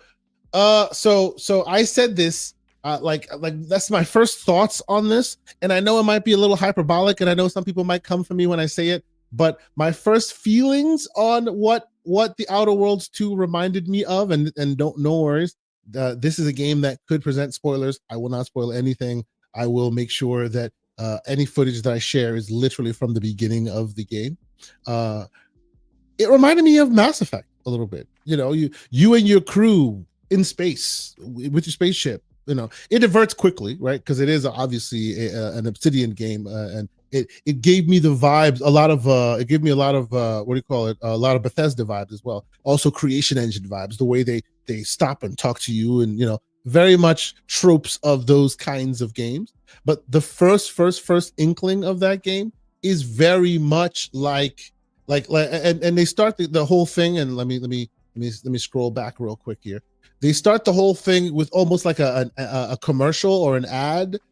You are like a space team, and you're out there like protecting the universe, right? From the like in bringing the law to the universe. You're part of a faction that's almost like Judge Dredd, if you will. They're like they're a society that is controlled by and really driven by law and order. So much so that you're part of a team that disseminates through the universe, and whenever they're talking, they use law as their retort, you know, like, oh, law forbid, something like that. You know what I mean? They're very much like, that is a weird world that they live in, and you know how Obsidian and Bethesda in general and all those teams that Xbox has now produced, you real deep and intricate in their world building. This is no different. If you liked the first one, I think this one is like so much more elevated. It looks like they put the money on the screen. You can definitely see that they put the money on the screen. I feel like, if I'm not mistaken, I've heard all told you could beat the game in about 30-40 hours, But the way I play the game, I'm going to be in it for hundreds of hours. There's just so much density in that small world. There's so much to see in that just small space. When you're moving from one objective to another objective, there's just so much between you and that objective that'll make you like divert so quickly. Oh, let's do this side quest. Oh, let's do this campaign mission, right? Let's do these tasks here, these tasks there. So it's been a really, really awesome game. Like, honestly, again, I think I'm about 30 hours or so into the game. I've been playing. Most of my time has been spent on the ROG. Well, ROG. Huh, this is what I said. On the Lenovo, rather, Legion Go 1. My most of my time has been spent there. But honestly, I've been having a very interesting time with it. Mr. Everborn Saga, he is back on. Can you hear us, sir? Ladies and gentlemen, microphone check 1 2 1 2. Can you guys hear me? I do hear you. Your image is still a little tiny bit, little fuzzy and so, but we're gonna keep rocking with it. It's all good. I've been starting to talk to the community about my time so far with the Outerworlds 2. I know you two have been playing the Outerworlds 2. I've already let the fine folks know that Microsoft provided us the codes for Outerworlds 2. I am playing mine on the Xbox Store, Windows Store / Steam Game Pass route, and you're playing yours on Steam, if I'm not mistaken. So why don't you tell the people your experience with it so far? Okay, so how do I sound? I switched to Wi-Fi. I was hardwired. And you sound clean and clear. You sound clean and clear. The image is a little fuzzy for me, but it's all good. You sound clean and clear. Go for it, sir. Okay. All right. So I thought the opening was very strong. I'm only like 3 hours into the game. Doesn't it give you Mass Effect vibes in that opening? Like a little bit of swashbuckly, you and your crew in space? So I'm gonna say no, only because of the tone of this. And I think just having played when they re-released the Mass Effect trilogy, like the stakes seemed a lot higher in Mass Effect and in the opening of Mass Effect versus here. Now this is different, right? Like, because the tone is and the writing is very good in terms of humor and things like that, but the scope of the story that they are telling is up there. Yes, right. You are traveling around the galaxy. There's things happening, but I just think with Mass Effect, the tone, because the tone is different, I did not get the Mass Effect vibes. I think this is more of like a lot funnier Starfield than a Mass Effect. Sure, if that makes sense. Sure. I can see what you mean with respect to that. What I meant by the Mass Effect comparisons was the setup, right? The idea of you and your team and the companion quest, and they framed it in very much a Saturday morning cartoon kind of you and your crew going to save the world kind of thing, starting it off in a very interesting kind of superhero path. It turns more intricate, as you know. It gets far more detailed. It goes off of that path immediately, right? Shortly into that, you realize, hey, this is not what you first think it is at first blush. But I like how it introduces itself. I thought it was pretty cool. Yeah, I also am a very big fan of the gunplay in this one. I don't know how you felt about it, but like, I think it was unusually good. Yes. Yeah, I think it was better than the first, for sure. And I just also, unlike the first, everything is voice acted, which there was no excuse in the first one to not have everything voice acted, but it didn't. But I really like that about. I think the game starts really strong, and I watched ACG's review, and he said that apparently, like the opening is more of the weak part, but then it gets better. So to me, if it gets better from the opening, then I think we've got a really something special on our hands. The other thing is, I just think the production value here is good. Like the ancillary animations, just the considerably cutscene, higher. all of it. Yes, this really feels like this got the budget that it deserves. And if this is representative of what Obsidian can do for something like, say, an Avowed 2, I think that will be very special as well. Because I think this is really. Yes, Hold sir. on. Is Everborn Saga advocating for an Avowed 2? As it cannot have the rock and the voice. So what you're saying is Avowed 2 without the rock and the voice, but you're still advocating that they do that. So hold on, Slow-Mo, because I played the first. I didn't finish it, but I played the first Outer Worlds when it first came to Game Pass. And I don't know if they added more voice acting later, but not everything was voice acted when I tried it. I'm pretty sure it was from day one. You might have gotten to a bug or something, because they will give you the voice acting and the text on the screen at the same time. Maybe the voice track didn't play at the same time as the text, and you thought there was no voice acting. But I'm pretty sure it came at least with all the voice acting in place. It didn't add it later. Maybe it was. I don't know. I was talking to some NPCs and it was telling me to read a bunch of stuff. And anyway, whatever. That's interesting. Maybe I should go back and check it out. Yeah, go retry it. So, yes. Slow-Mo says The Rock is not a character. You know what, Slow-Mo? It felt like a character as much as it was in there. It felt like the main character of that game. But the rock and the voice, get rid of that and give me an Avowed 2 with the production value of Outer Worlds 2, and I'm all the way here for it. So, speaking of Mr. Slow-Mo Backslap, he has a $5 super chat, and he says, "I've been replaying the first Outer Worlds, such an underrated RPG. Never did the expansions. Gonna do them this weekend for the first time."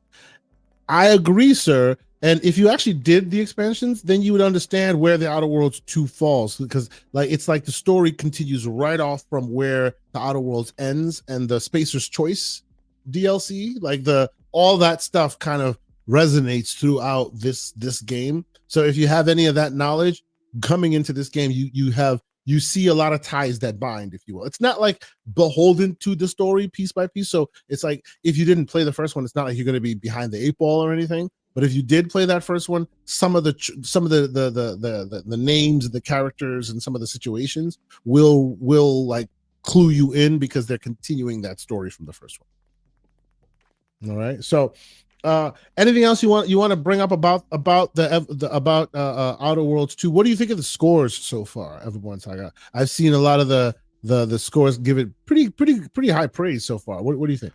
Yeah, I think it's like a 85 or something like that, depending on which platform you look at it at. But the lowest score I saw was like an 82.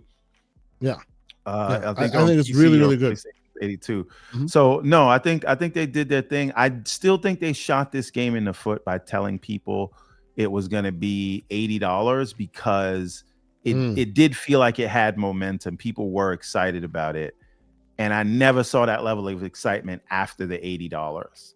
No, so when I say lowest score, I mean lowest aggregate score per platform, Lucius. So if you go to Metacritic and you say, what's the PC score, what's the Xbox score, what's the PlayStation score, not lowest score of all the reviews. So anyway, and by the way, let's talk about that for just a brief moment, because Lucius brings up a very interesting point. He says that VGC had a review that focused on Microsoft as a company and not the game. That right there has been something I've been watching writ large, and salute to VGC. I've used some of their articles before. No shade to VGC specifically, but it is something I have started to notice more and more. Like when I saw reviews of the Xbox Ally, for instance, right? Like they'll review the product, and then they'll talk about the high prices of Game Pass being raised, and this, that, and the third, and use that as a noose around the games, around the hardware's neck or something like that. I get that in that sounds respect, like describing the Xbox tax, right? That you can't get more literal than that. Yeah, a lot of that is happening, and I'm just like it's not by folks who are generally console warriors or people who are always about putting Xbox down or whatever. Like there are some reviewers that I pay attention to that I really, really enjoy their work because they keep it to the speeds and feeds. They keep it to very, very like interesting conversation. Shout out to the Fox people like that, right? The people I've had on my show. Not to say that the Fox has delved in any of these waters, but I'm just letting you know that I too follow YouTubers that I really, really enjoy and I appreciate the stuff they do. And some of them, the Fox not included, but some of them have been just like takes that I'm just like, that's a little odd, right? That to your point about the Xbox tax and all of that, some of them have been letting the meta narrative affect the product that they're reviewing or the game that they're reviewing in a direct way, even though that product in a vacuum might be worth a lot more than the company's, than your ire towards the company at that moment, right? And I feel like a lot of that is happening in this world. I really do hope that the Outerworlds 2 does not get afflicted by that, because I feel like probably the only thing that to me might be a little bit detrimental to the fate of this game is that maybe it was released a little late, or they should have picked a better window. I feel like it's sandwiched among a lot of really amazing games coming out right now, and it may not like fare well in that people will not try it. If it had come out in a different time where there weren't as many heavy hitters back to back, it might give it some more breathing room to have more people attempt it. But then, of course, the next question I'm sure you're going to ask me is, what time would that be, right? Because this year has been a year of problems, as it were. So yes, you said it, not me. Oh yeah. No. It's true. It is tough to find a window where this can shine, but I really do hope people try it, because I do think that what they have here on their hands here is something special. It's quite interesting, quite fun. Well, listen, it's really good. The only reason like I don't have more time with it, because in the same week, K Asante, Yep. Ninja Gaiden 4. Yep. Talk about it, sir. Doing? How much time have you had? How much time have you had in Ninja Gaiden 4, sir? Talk to me about Ninja Gaiden 4. How much time have you had in it? I like just around 2-ish hours, because again, there's only so many hours in the week. But Ninja Gaiden 4 is very good. Very, very good. And the opening alone is just so great. It reminds me of the opening with the train scene in Jedi Fallen Order. Oh yeah. Like it's really, really good, and I'm unlocking more powers. And at first I thought I could mash my way through it, and I was complaining. Are you not about playing that. in journalism mode? You should be able to button mash in journalism mode. Okay, I'm playing on journalism mode. You can button mash. Yeah, as I hear. So no, okay. you gotta be quick on your feet. But just like even you have the way to have combos in mind, right? You have to have actual combos in mind. You can't just be fast fisting it and expecting it to be, no. You got to know what you're doing. It's quite good. Yeah. So, and again, Aaron brings something up. Obsidian is on fire this year.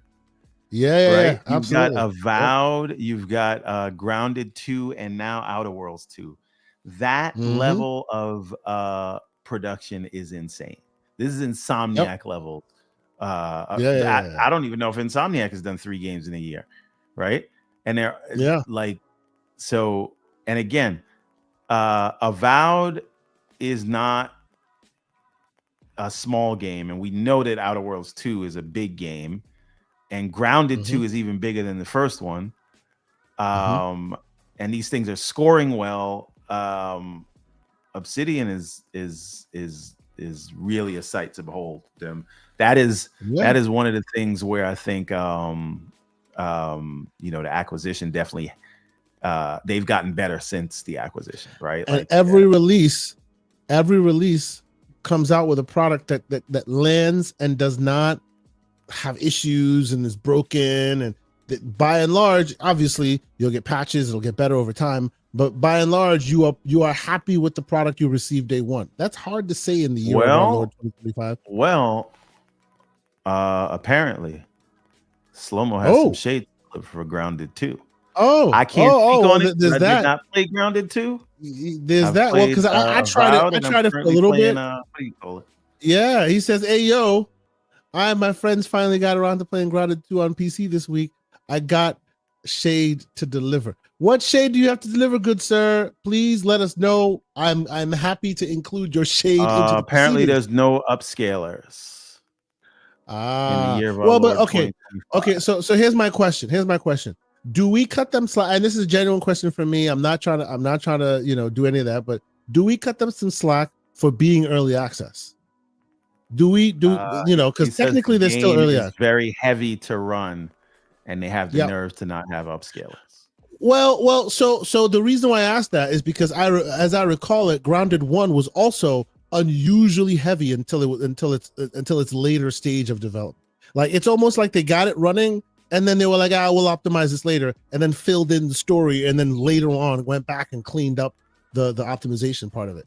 I don't know if that's what's happening again here, but the first time, like the very first Grounded, the first I'd say 6 months of 3 to 6 months of that incarnation, if you didn't have a heavy PC, you were having problems running that thing as well, right? If you didn't have a PC with a good amount of oomph, I suspect that might be what's happening here as well.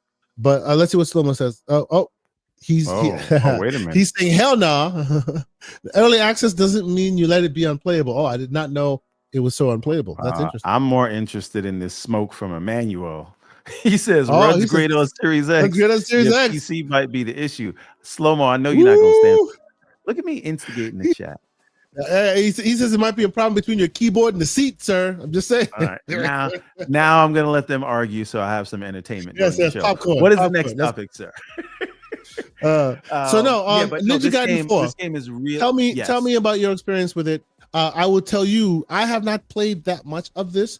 I've known that this is a great game since I played it. I played about an hour of it at Gamescom, 45 to an hour at Gamescom. Myself and Aaron, shout out to the great Aaron who's in the chat right now.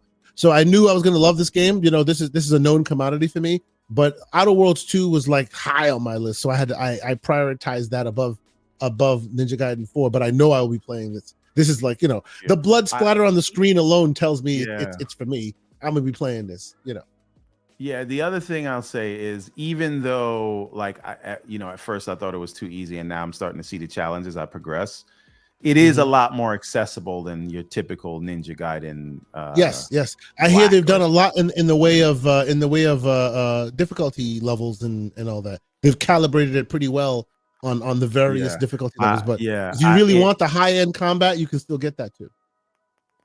Yeah, so I think it's really well. I do have to turn off because it gets very annoying. They have this auto target. Okay. And you do not want it on because you'll try to attack somebody and it thinks you want to attack somebody else, and then you're not facing them, so you block, and then you get hit at the wrong whatever. But it's the layers of going to the Blood Raven mode for certain enemies, and then watching when you're about to get hit, and the combos are fighting game level combos that you have to do. Straight up Street Fighter Capcom level combos. Yes. Yeah, so you have to do a lot of thinking on your feet as you go, and again, maybe if you go to journalist mode, bashing the buttons will work, but I was definitely wrong about that. They were just it was during the onboarding. They are coming for Slow-Mo in the chat. It's hilarious. Aaron says, I don't know what Slow-Mo is on. What kind of setup? I get 240 frames on my Series S. Get him. Anyway. Yes. Yeah. So so you're constantly having to think very fast from encounter to encounter, and it's the onboarding that's pretty easy to get you. That might give that it gave me anyway this false sense of security and what the game challenge was, but it's very rewarding. So this might be the game that I stick with. However, while I was playing this, Well, hold on. Before we move Um, to a different one, real quick, I have one final question to ask because I did hear some complaints from some community members, and I want to hear your thoughts on this complaint. I've heard that some who have played far longer than we have say that you're like 8 to 10 hours in, and there's no Ryu Hayabusa. What's good? New character, but the new character isn't there. The cover seems to suggest that you're Yakumo's the still new back, character. but Yakumo's the new character, and 10 hours in, you eventually get to play as Hayabusa, but when you start the game and for many hours you are playing as Yakuma. Does that bother you, sir? No, it doesn't bother me because I just played Ninja Gaiden Ragebound where I was not playing as as how you again doing it. exactly. And this guy plays very different from Ryu. Like he's a lot faster, like brutal, but not like vicious the way Ryu is. So I don't mind that. Like it's a new game. We haven't had one of these in a long time. They're focusing on a new character and they bring him in. But I will say this, in the opening of the game, if you're paying attention, they do mention Ryu. Oh yeah, no doubt. No doubt. So yeah, it doesn't bother me too much. And again, it's not like these stories are that deep. So if he shows up, you're not there for the story. Come on now, are you really there for the story? Can you explain it to me? You're there for the combos and the jiggle physics. That's what Ninja Gaiden's about. I know. Now I gotta say Gunnar approved. It is what it is. All right. So what other game did you say got some play time for you? There's one game that I played this morning, and there's one other one that I want to spend a little bit of time talking about. So the one that I played this morning, because it went on sale for like $19.50, Hiragami. This is where you play as a paper mache samurai type warrior. It's a 3D platformer. If I'm not mistaken, this is a game that when I think it was announced on Microsoft. No. This was announced on PlayStation State of Play, I think, and it is for all intents and purposes a console either launch or complete exclusive to PlayStation. But it is on Steam. I imagine you played this on Steam. I don't know. I'm playing it on my Xbox. I don't know what you're talking about. Yes. He's playing it on his Xbox. It's a PC. Yeah. Shout out to all the Discord members. Yes. Yeah. So no. This is it's like if you're into these kind of 3D platformers, I'll tell you what it reminds me of. Just in the score and the art style and everything, it's really like Death's Door mixed with what's that game where you were putting together the manual as you played with the fox? You mean with the fox? You mean oh my god, now you're gonna make me forget the name. Lord help me. Oh Lord, come on. And it was made by Finji published it. Yeah, Finji published it. I know who you're talking about. We'll remember. Continue. But you had me Tunic. Thank you, Big Mad Mo. Yes, Tunic. Yes, Big Mad Mo got it reminds me of Death's Door mixed with Tunic. You had me at Death's Door. Okay. Keep going. The combat is not like the challenges are not at the same level that you had in either of those games, but I'm saying in art style, tone, and score, that's what it reminds me of. Being that it's a whole paper mache situation, are they doing like a frame, half a frame walkie thing, almost are they are that, in the cutscenes? I can't tell if it's happening like right now. Maybe they are, because I'm seeing that a bit in the gameplay as well. It's not as smooth. I'm not sure if that's YouTube being YouTube or if the game does have a little bit of. It is. It's like 10 frames. Not the game, but the animation is like the animation's running purposely 10, behind, lagging on the frames. Yep. Okay. If you want to glide, you transform into a flat piece of paper. That's cool. I do think this could have benefited from some of the intense combat that would have sealed the deal on this. So this is like one of those more soothing kind of games. The combat isn't too like in your face, and I kind of wish it was. That would have put it over the top for me. But art style, uniqueness, all that is is great in this game. See, he's doing it there. Whoever's playing in this clip, Mhm. and then you beat other like bosses, and then you can transform into them. So I beat this rhino boss, and then I was able to transform into a rhino for when I need to break through walls and stuff like that.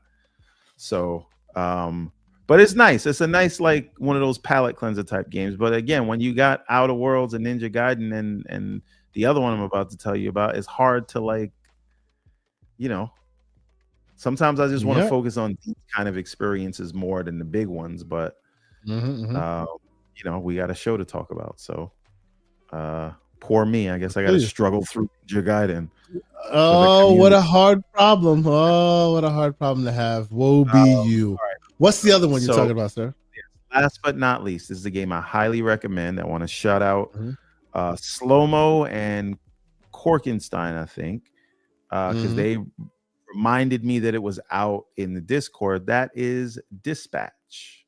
Oh, yeah. Let's talk about Dispatch. Is Yeah. a Telltale style game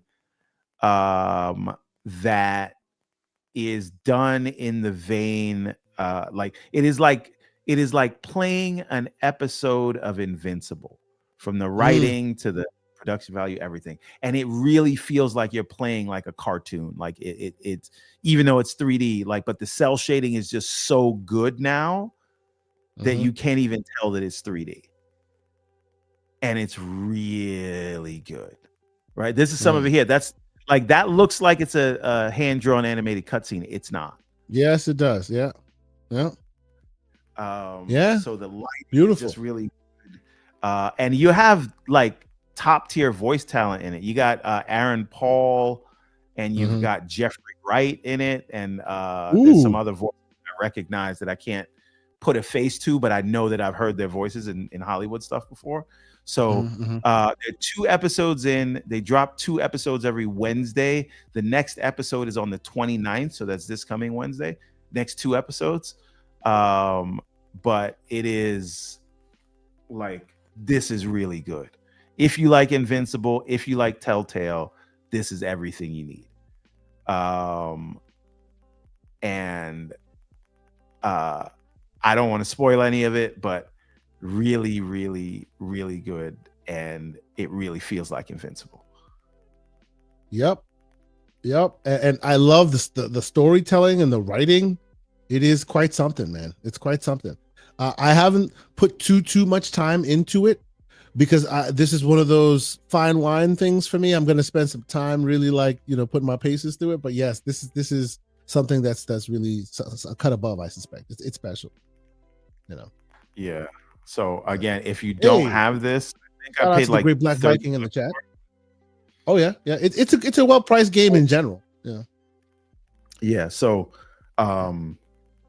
highly recommend, especially if you want something that's like a palate cleanser between games, or something you can play. You can play an episode in I don't know, half hour. Just knock it out. But yeah, really, really, really recommend this. So I have one I want to recommend as well, but I don't want to talk too much about it, because I suspect I'll be talking more about it next week when I give it more time.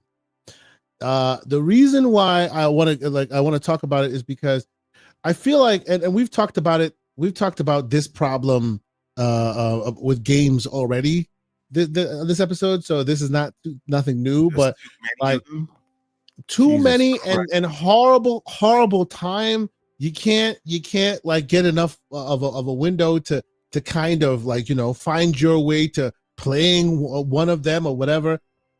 What am I talking about? I'm talking about Godbreaker. I don't know if you guys have heard Godbreakers. It's a roguelike multiplayer game. Godbreakers. I got a chance to meet the dev team. Shout out to the great Aaron. Every time we do something together, like, I remember that he usually elevates the conversation situation. He literally dragged me to this encounter. We had all but finished the day. This is at Gamescom. We had all but finished the day, and then he's like, "Hey, I have these developers that have this interesting game that you may want to go check out." I'm like, "All right, cool, let's go check it out." It turns out to be Godbreakers, and man, I really had a good time with this game. and like obviously it's releasing. I think it's released already. Like it's freshly releasing either today or this week or something.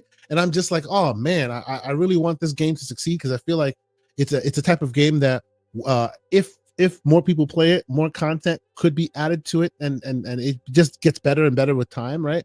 But of course, it's coming out among this crush of content that's just like so like transcendent, so Godspeed to the Godbreaker team. Let me show you a little bit Can of we footage. get any footage of this? Yeah.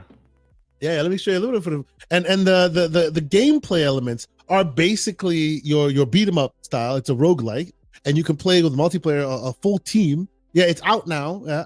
And it's a full team. I love the art style. It's very colorful. You can tell they took the art styles and the style of say your Fortnites to heart. Very deep, very inky color palette. But like the combat, and this is just the beginning of it. I'm trying to find some footage to show you all. That's why I said I'll talk more about it next week when I have gameplay from myself that I will be putting more time into it. But the combat is awesome. The weapon types and the enemy types is really, really cool. Like it is worthy. It's really cool. Like my fear is that, much like some of these other games that come in between the monster games, this will get like little to no attention. I'm pretty sure it even came out on PS5 consoles as well as on the I'll on tell you how Steam. much So attention it didn't get. I had no idea about this game until seeing it right now. so there you go. And, there you go. And with all the games we just talked about, Mhm. Outerworlds, Ninja Guy. Listen, This is the problem. Like, forget about what about last week when we were gushing about Absalom? Yeah, right? Which I'm still playing, and I'm like, oh my god, I have too many games now. Yes. It doesn't matter how good these games are, we just don't have any time. Yeah. This is not enough time in the day, man. And they provided me a code. I still want to put my time into Godbreaker. I will definitely play more of it. And I see both Aaron and Mr. Inferno in the chat slandering me. I see y'all. Yeah, Mr. Inferno says K is playing multiplayer. Aaron makes miracles happen. And then Aaron says it happened twice. He's actually right. It happened twice. Godbreakers as well as Exoborn. 2 games, multiplayers, which I really had a great time with, and it was all because of Aaron. So maybe the thing is, I need a Sherpa. I need somebody to play with me, and in so doing, it makes the game more fun. I don't know, but I did have two great experiences playing 2 multiplayer games. But I see y'all. The reason why I'm talking about Godbreakers in the way I am is because while it is really fun multiplayer, and it also gives you like a good incentive to play it single player. You can kind of play it on your own. And like, and it's not beholden to your team. Yes, the game plays best with a team, but I feel like more and more, and maybe I'll play more of this and report back that my initial thoughts on it are mistaken. But from my time with it, it felt like it was very well equipped to play by yourself with while going through it. So I'm looking forward to giving this thing a full chance, and I will definitely report back. It's just like we say, too many damn games, man. Too many games, and I want to, and in so doing, I feel like it's letting the good games get kind of short shrift, and it's crushing them, which is unfortunate. We didn't even talk about it, but the problem is it's not even good enough to be a good game anymore. Like you have it's got to be like transcendent. It's ridiculous, right? Yeah, it's just unfortunate. Yeah, we didn't even talk about the fact that what's the team? You know how a Hyperlight Breaker, the team that made Hyperlight Drifter are now making Hyperlight Breaker, which is like a 3D version of that original Vision. I mean, awesome game. I got a chance to meet some of the PR team for the game. They were talking about, all the great content that they're planning on releasing. Recently, what was it, 2 weeks ago? Laying off most of the studio. It's all gone because it's just too many games and not enough time. And it came out in early access. And I don't think people are giving it the time that it needs. So, and if it's not doing it, then you can't afford to continue to keep people on. It's so sad. I love that game. I think that the concept and the game and the idea is just so good. It's just sad. It's sad that it's not enough to keep people, people's attention. You have to be insanely transcendent in order for it to do so. But yeah. So more about Godbreakers when I have a chance to put some more time into it. But I wanted to mention it because, to Aaron's point, it is out now. It's on the consoles as well as on PC. I will tell you, I'll tell you that I haven't played through it completely, but my time with it was really impressive, and I really enjoyed it. And it really is multiplayer first. So if you have a chance to, and you're about that life, then maybe you should give it a try. I will report back with more when I have more. So all right, what else do you want to talk about here, Mr. Everborn Saga? I feel like there's been a lot of gloom and doom in our community, but there's also a lot of excitement as far as the games that have been releasing, and there's that juxtaposition where people seem to be maybe missing the forest for the trees a little bit as far as the gaming hobby these days. What do you think? I mean, you know, if you're dooming and glooming right now with all these games we just talked about, and all the games we talked about last week, and all the games we missed, maybe you don't like games. So maybe you're in this. Maybe the discourse for you, the way you engage with this hobby, is to be fighting about it. But like, if you care about games, there are literally too many to play right now. So let's end all this you focus on every day is how bad this or that is, whatever it is, whatever floats your boat or whatever sinks your ship. That just tells me you're not playing these games that are out right now, because it's just, there's no time for this. But go ahead. What do you got for me? What is going on here? Aaron is like out there doing some dirty work. What are you doing? You all are terrible. Don't set me up for failure. Have their fun, sir. Anyway, let us end this show with the final topic. And that final topic, I want to have it as a final topic. I will open it up and I will let you have it, Mr. Everborn, because I know you want to rant. I will allow you to rant. And what am I talking about? I am talking, of course, about the whims of the hood, the one that drops the hammer, the one that presumably sets the edict, and now all of the gaming world has now lost its way. It's over. They now have to adhere to a 30% margin. Oh my God. Mr. Everborn Saga. Oh, he's put on his glasses. No, that's completely coincidental. Correlation, not causation. On he's like, okay, let me pregnant pause and put on my glasses. Go ahead. No, see, when I do this, then but the thing is this. Yes. The thing is, right? There are a few things that we know, right? What we know during the ABK trial, and what we're talking about is pre-multi-platform strategy, Project Latitude, whatever it's called. Pre-ABK, they were at 12 to 15% accountability margins, which, by the way, was higher than what PlayStation's usual 10% was. And what we were told at the time was accountability margins don't mean anything. It is not net revenue, right? It is not operating income, because it doesn't account for X, Y, and Z.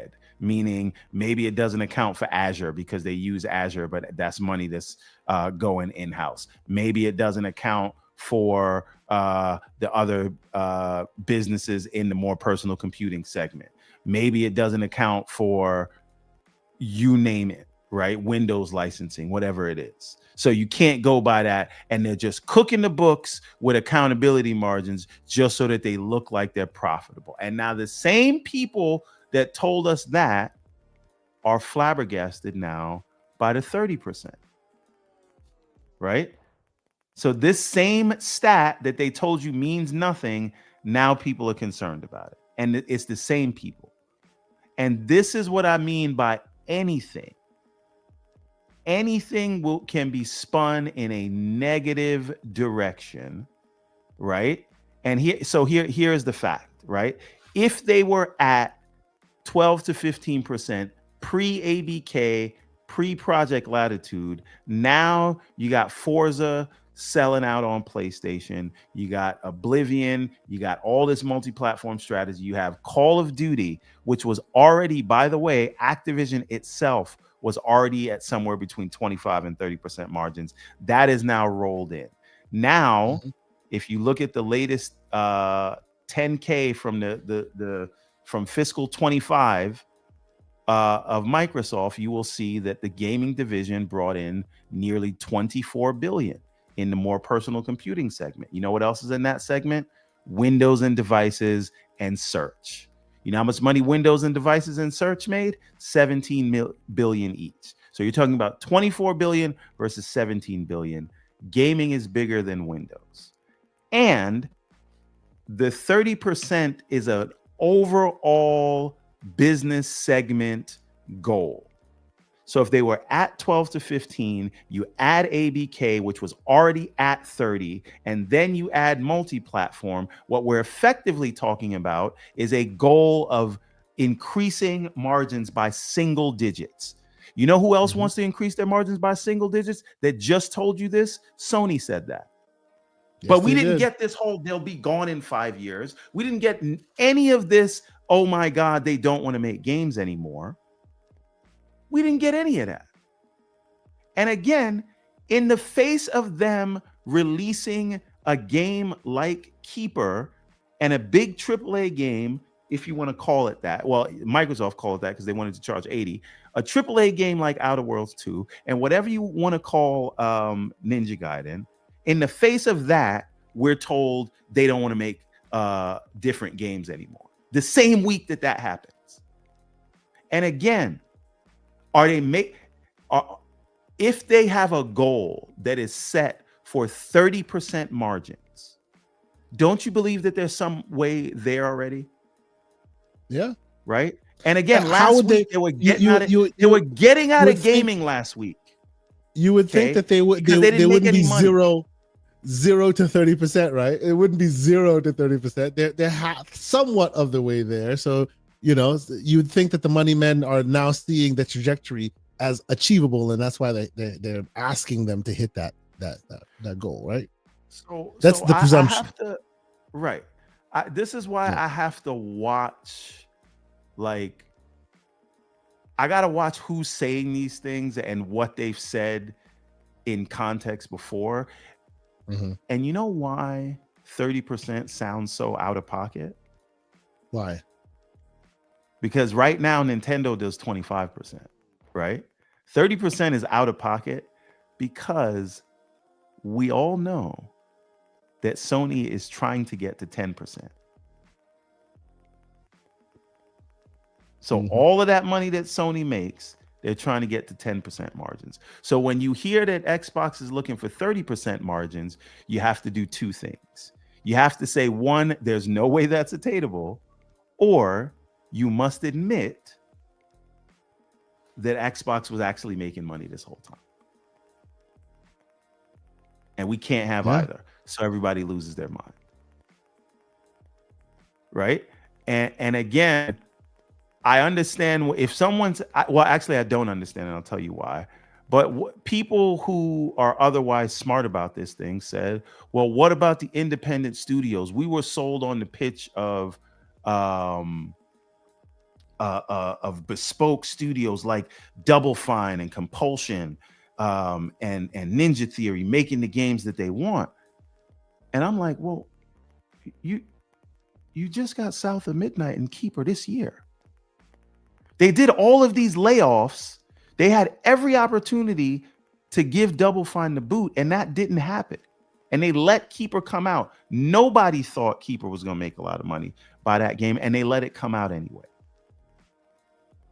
Right? So my thing is, I'm less worried about losing games like Keeper and South of Midnight. I think that they can get to the 30% by the things they've already done, which is things like releasing Halo on PlayStation and no longer taking a loss on hardware and things like that.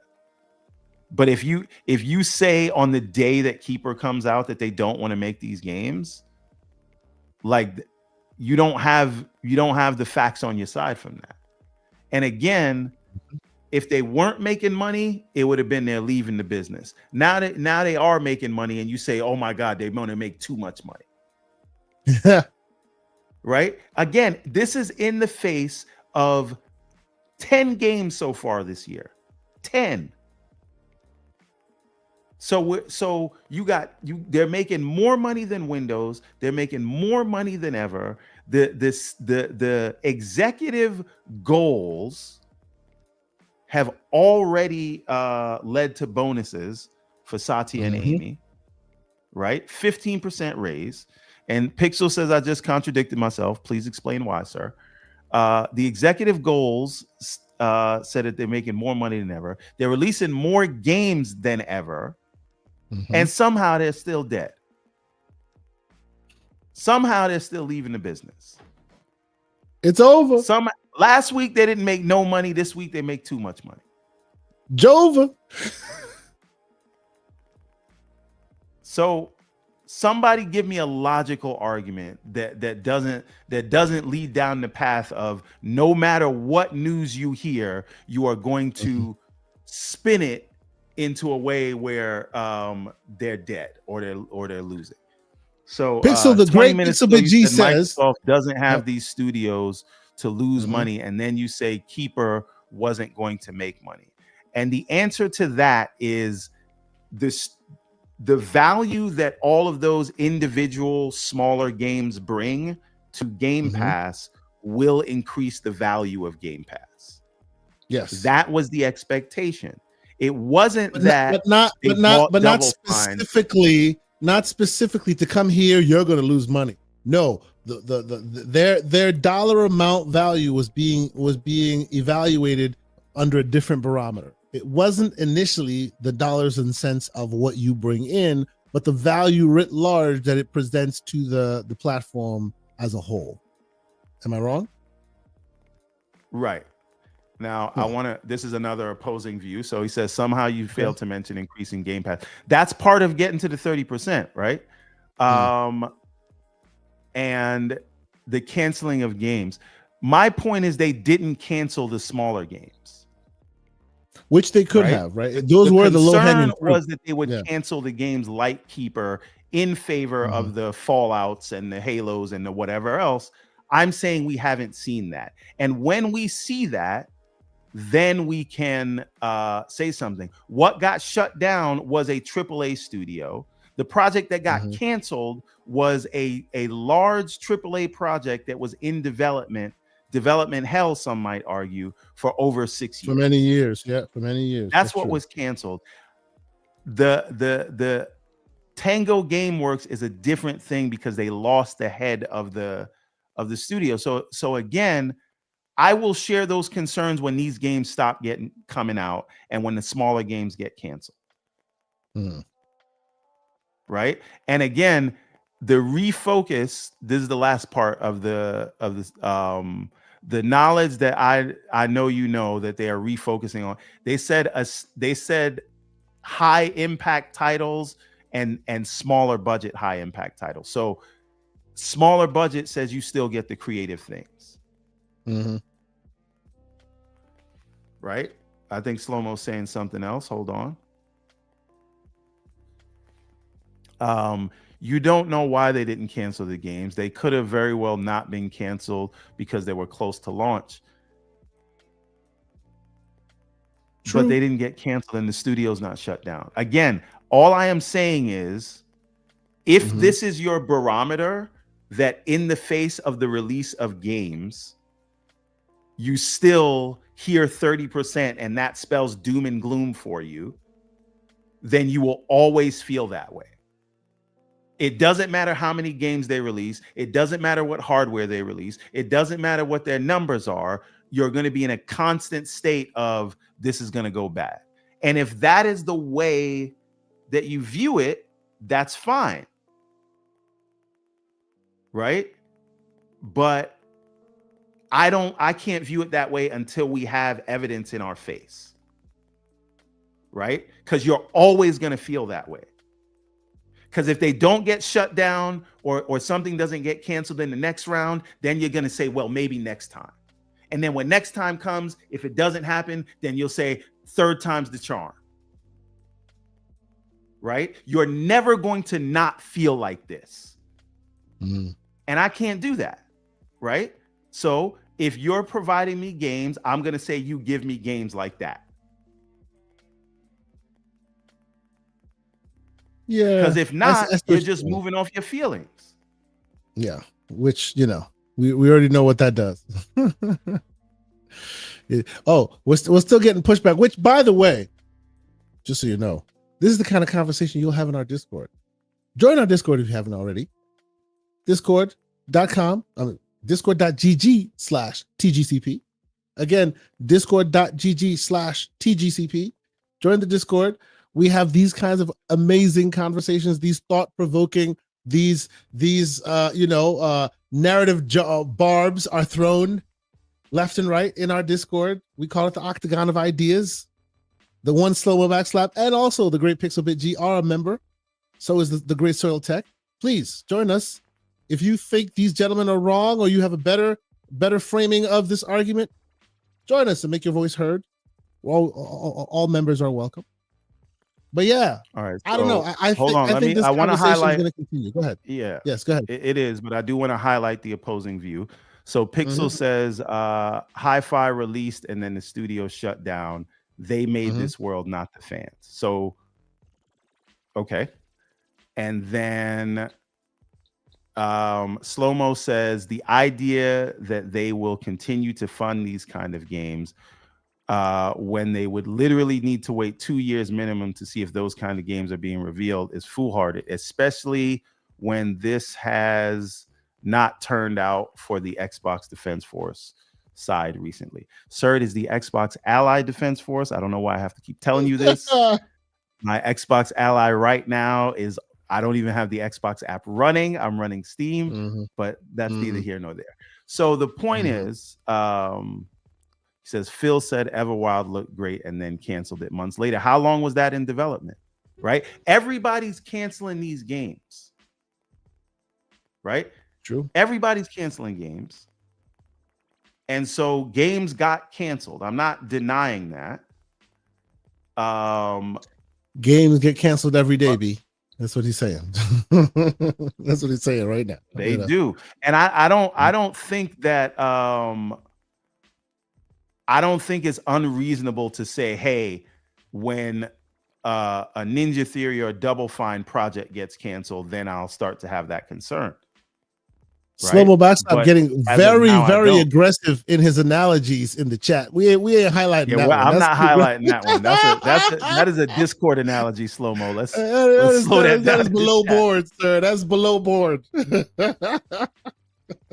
Okay. But all right, so I guess the topic writ large, which I guess we could end on, and I'll ask you this, and I want the chat to kind of weigh in on as well. Like, how real? Because there's a lot of gloom and doom out there, and a lot of craziness. But then when there's smoke, there's fire sometimes, right? And these conversations are coming out because there must be some conversations happening somewhere within the ranks that may be leading to this. How real do we really think there's actual moving and shaking within the ranks, and it's just a molehill being made a mountain? Or there's absolutely nothing going on, and this is just the community toiling? What do you think? I mean, I think I've made very clear that I think we're in a. You just think they're all just toiling? Really, they're not. No, because really serious. No. This is the thing. I feel like what I'm ultimately getting at is like, is there like is there any difference between like constructive criticism and a constant state of everything is terrible all the time? Right? And you think we're in everything is terrible all the time? It doesn't matter. It doesn't matter what you read. Like, you cannot, like, we're in this space where it like you just can't hear like any piece of news is going to be spun into this negative thing, right? So is there no space to say, hey, maybe things aren't as bad as the community overreacts to it too? Because the community never overreacts, right, Slow-Mo? Right? Well Right? done, sir. Well done. Everybody's just legitimately concerned. Everybody. Mhm.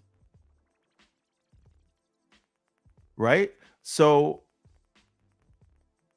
from one opinion, I'm not following that. Is that towards what I'm saying? I think he's saying that the reason why that is happening writ large on them is because like there's where there's smoke, there's fire. You don't get that you don't get labeled that way coming from one opinion. Lots of people are seeing it, lots of smoke everywhere.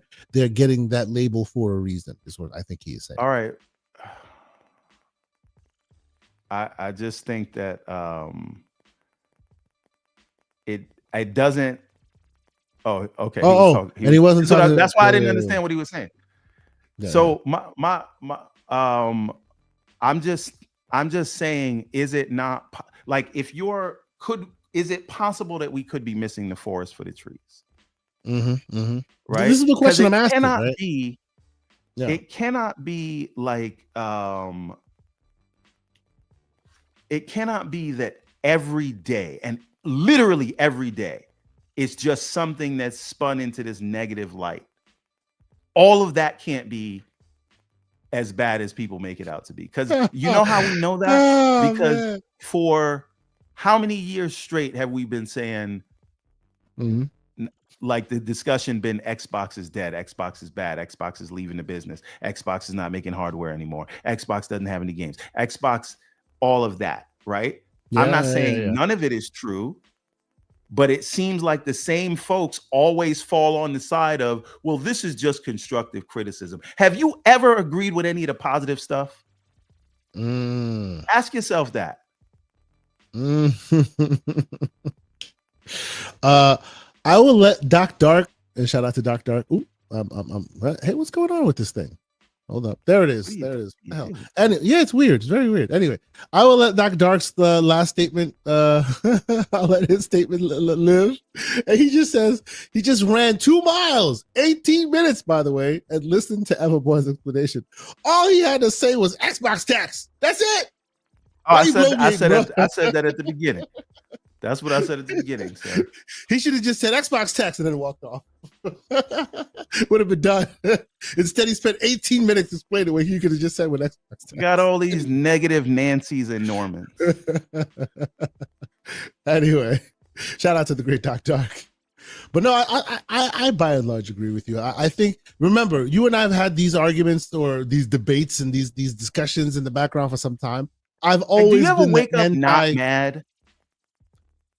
I have always been the anti-perception versus reality person, because when you live in the perception is reality verse, then when you wake up, your emotions dictates reality. And that like is a slippery slope. And that I think is where we find ourselves. Because when facts are facts and can't be denied, the sky maintains blue whether you like it or not. But when facts aren't facts and they move by your whim, now all of a sudden it's purple and we got to go there because God forbid you said so. And that's what we are. You say you care about games and they released 1080 Metacritic games this year. And now we got to find some way of pretzeling our way into how they're negative there. You said they was leaving the business and now that the business brings in more revenue than Windows. So now you got to say they want too much money. Right? Yeah. Like, and it's coming from Xbox fans as well, right? So it seems like it's more about the battered wives, or I don't, no disrespect, but you know, listen, some people those who are used to being beaten. So I was talking about this week, right? There's this concept that I've been thinking about called punitive cynicism. Okay. Meaning someone has or you distrust someone or something, and therefore any information, anything that comes out of that entity or person's mouth You Can't be don't go trusted. to your logical brain. You kind of go to the, well, they're liars, so they must be lying. So if a certain politician, which I will not name, you pick your poison, tells you that the sky is blue, you're gonna be like, nah, the sky must be purple because they said it. Right. and so again, one person can read a thing and they can add their context to it, but there's other context that is being ignored, and nobody has answered the 10 games thing. Nobody's answered where the finances are thing, right? So you can say that I'm ignoring context, but you are not acknowledging the context that I have offered, unless you're saying that the games don't matter. So please tell me if the games don't matter. All right, so I call this shadow boxing, even though he calls these direct shots. No, I'm talking about slow-mo. Okay. And a little bit. We're gonna let these direct shots sit. Yeah, a little bit. We're gonna let these direct shots sit. I will say, folks in the chat, join us in the Discord. We have a lot more conversations of this ilk. We have these introspective conversations about the gaming ecosystem at large, and more different topics and stuff within gaming as well. To that end, Ragoons, y'all have a homework from me. I need one of y'all to install Bazite on your Xbox Allies. I hear that the Xbox Ally under Bazite. No, I'm not even talking about the Ally X. I'm talking about even the white one. I hear that the Xbox Ally under Bazite has a substantial uplift in performance, specifically for the Z2. I'm not talking Z1. We already know what the Z1 looks like under Bazite, right? But the specific for the Z2, we hear that and I've seen a few videos of it where folks have complained about the performance of what the Xbox Ally is, but and not the Z2 Extreme. We're talking about the Ampere architecture that the Super Switch Steam Deck architecture, and it running on Bazite seems to perform considerably better. So there's that. So much so that it's like eyebrow raising, like 48 frames a second to 65 plus between the operating systems. It's kind of wild. So if anybody wants to delve deep there, I would love to see if you get those results as well. Hey, if I get an open box matter, maybe you'll see me with the white one and install Bazite on it for scientific purposes. We shall see. I don't think I'm going to do it, but I hope somebody in the community does it and let us know how it turns out. Secondly, John Wolf says, Everborn, all I'm hearing from you is leave Britney alone. Yes, that's literally what he's saying. Yes. Here's the thing. Like the issue that I take is nobody questions anything that is negative, right? You like at all, right? Because we're in this space where the brand has hurt your feelings, and so now everything negative you hear is just taken as fact. It's good. It's good. Yeah. If it's positive, then you get a side eye. If it's negative, then it's probably true. The question is, so now I have a different take, and I've been called a shill. I've been called ignoring facts or whatever. But because you guys are negative, you guys are just all 100% right. And anybody that says anything, let's take that as fact. And then the things that we have that are facts, those facts don't matter. Ladies and gentlemen, we're not continuing this between at 2:30. Join the Discord because this is gonna keep going. Oh boy, this is gonna keep going. Anyway. Oh, and another thing, I'm gonna let the slander sit right now. I'm gonna drop this nugget and then we can get the hell out of here. Everborn Saga has been coming after me for my potential for saying that I will buy something that I say I won't buy. He may get me for this one. I might get the Legion Go too. I don't know. I might get the Legion Go too. We'll see. The CCP pass. I might get the Legion Go too. We'll see. I wasn't getting it at first. Y'all heard me here before. Digital receipts. I still contend that it's not worth the price. It's still way too expensive. But if you're in a position to be that pay pig, that thing does look nice. I've been watching more reviews and stuff. I might get the Pink Legion go too. So you'll see how it goes. Anyway, but that's about it for me. Sir, I didn't call you a negative Nancy. I called you a negative Norman. Oh, here we go. You see, they're gonna keep doing this, ladies and gentlemen. Join the Discord. You can have some popcorn. You can just sit back and get on mute and just hear them this bitch like back and forth like little girls for all day. It's gonna be fantastic. Anyway, besides that, Mr. Everborn Saga, where can they find you? Are you going to be more Mr. Everborn contractor this day, or what else are we doing? Oh yeah. We're starting the deck this week, and you will find me in the Discord if y'all stop crying in there. Stop crying in there, man. Y'all crying too much. As for me, of course, you find me on GCP. We'll be doing some more things here on the YouTubes as well as also on the website. More to come there. We're still kind of moving and shaking, trying to find a new norm for that place. So we'll see what we do. Otherwise, we'll be back here next week. We're talking in the background, maybe some interviews, some other things. A rare pleasure when I get a chance to talk to developers. There might be some opportunities to do that sooner rather than later. So looking forward to doing that as well. Other than that, we are getting quite close to episode 200, ladies and gentlemen. I think today was 196. You gotta do something special, man. Hey, man, it's 196 episodes in. Episode 200 is 4 episodes away.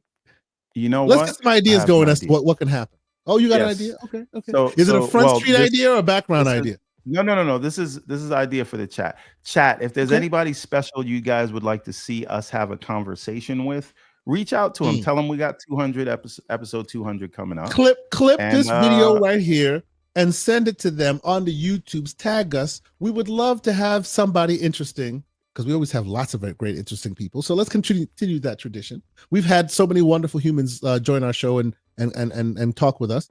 Who else should we send an invite to?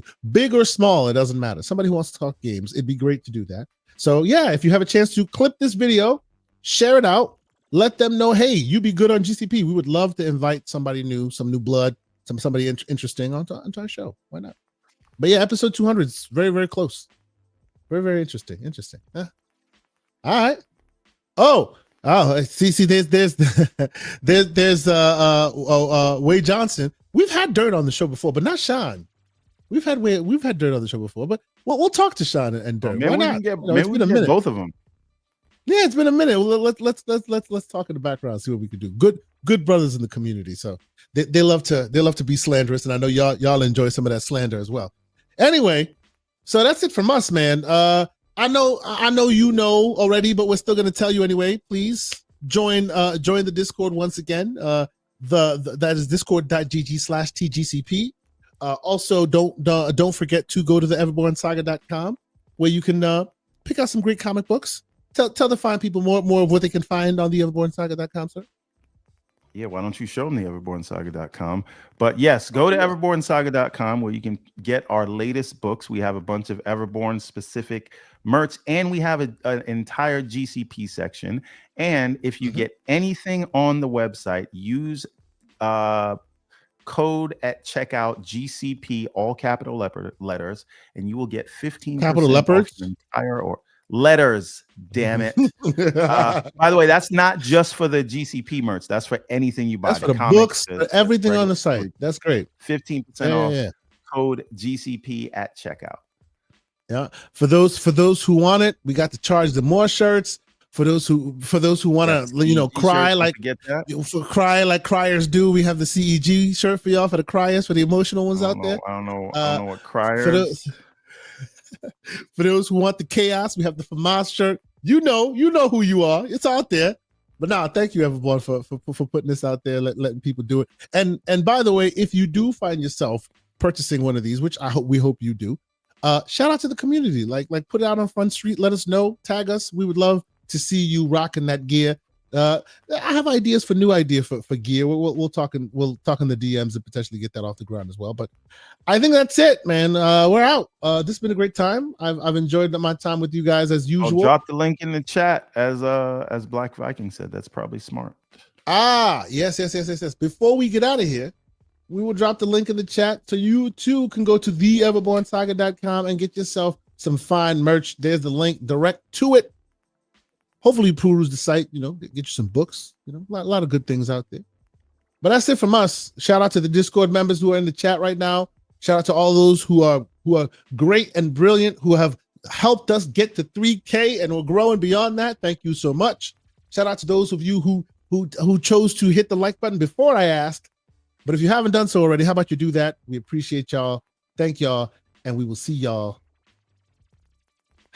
next week. Peace. Thanks for being on it.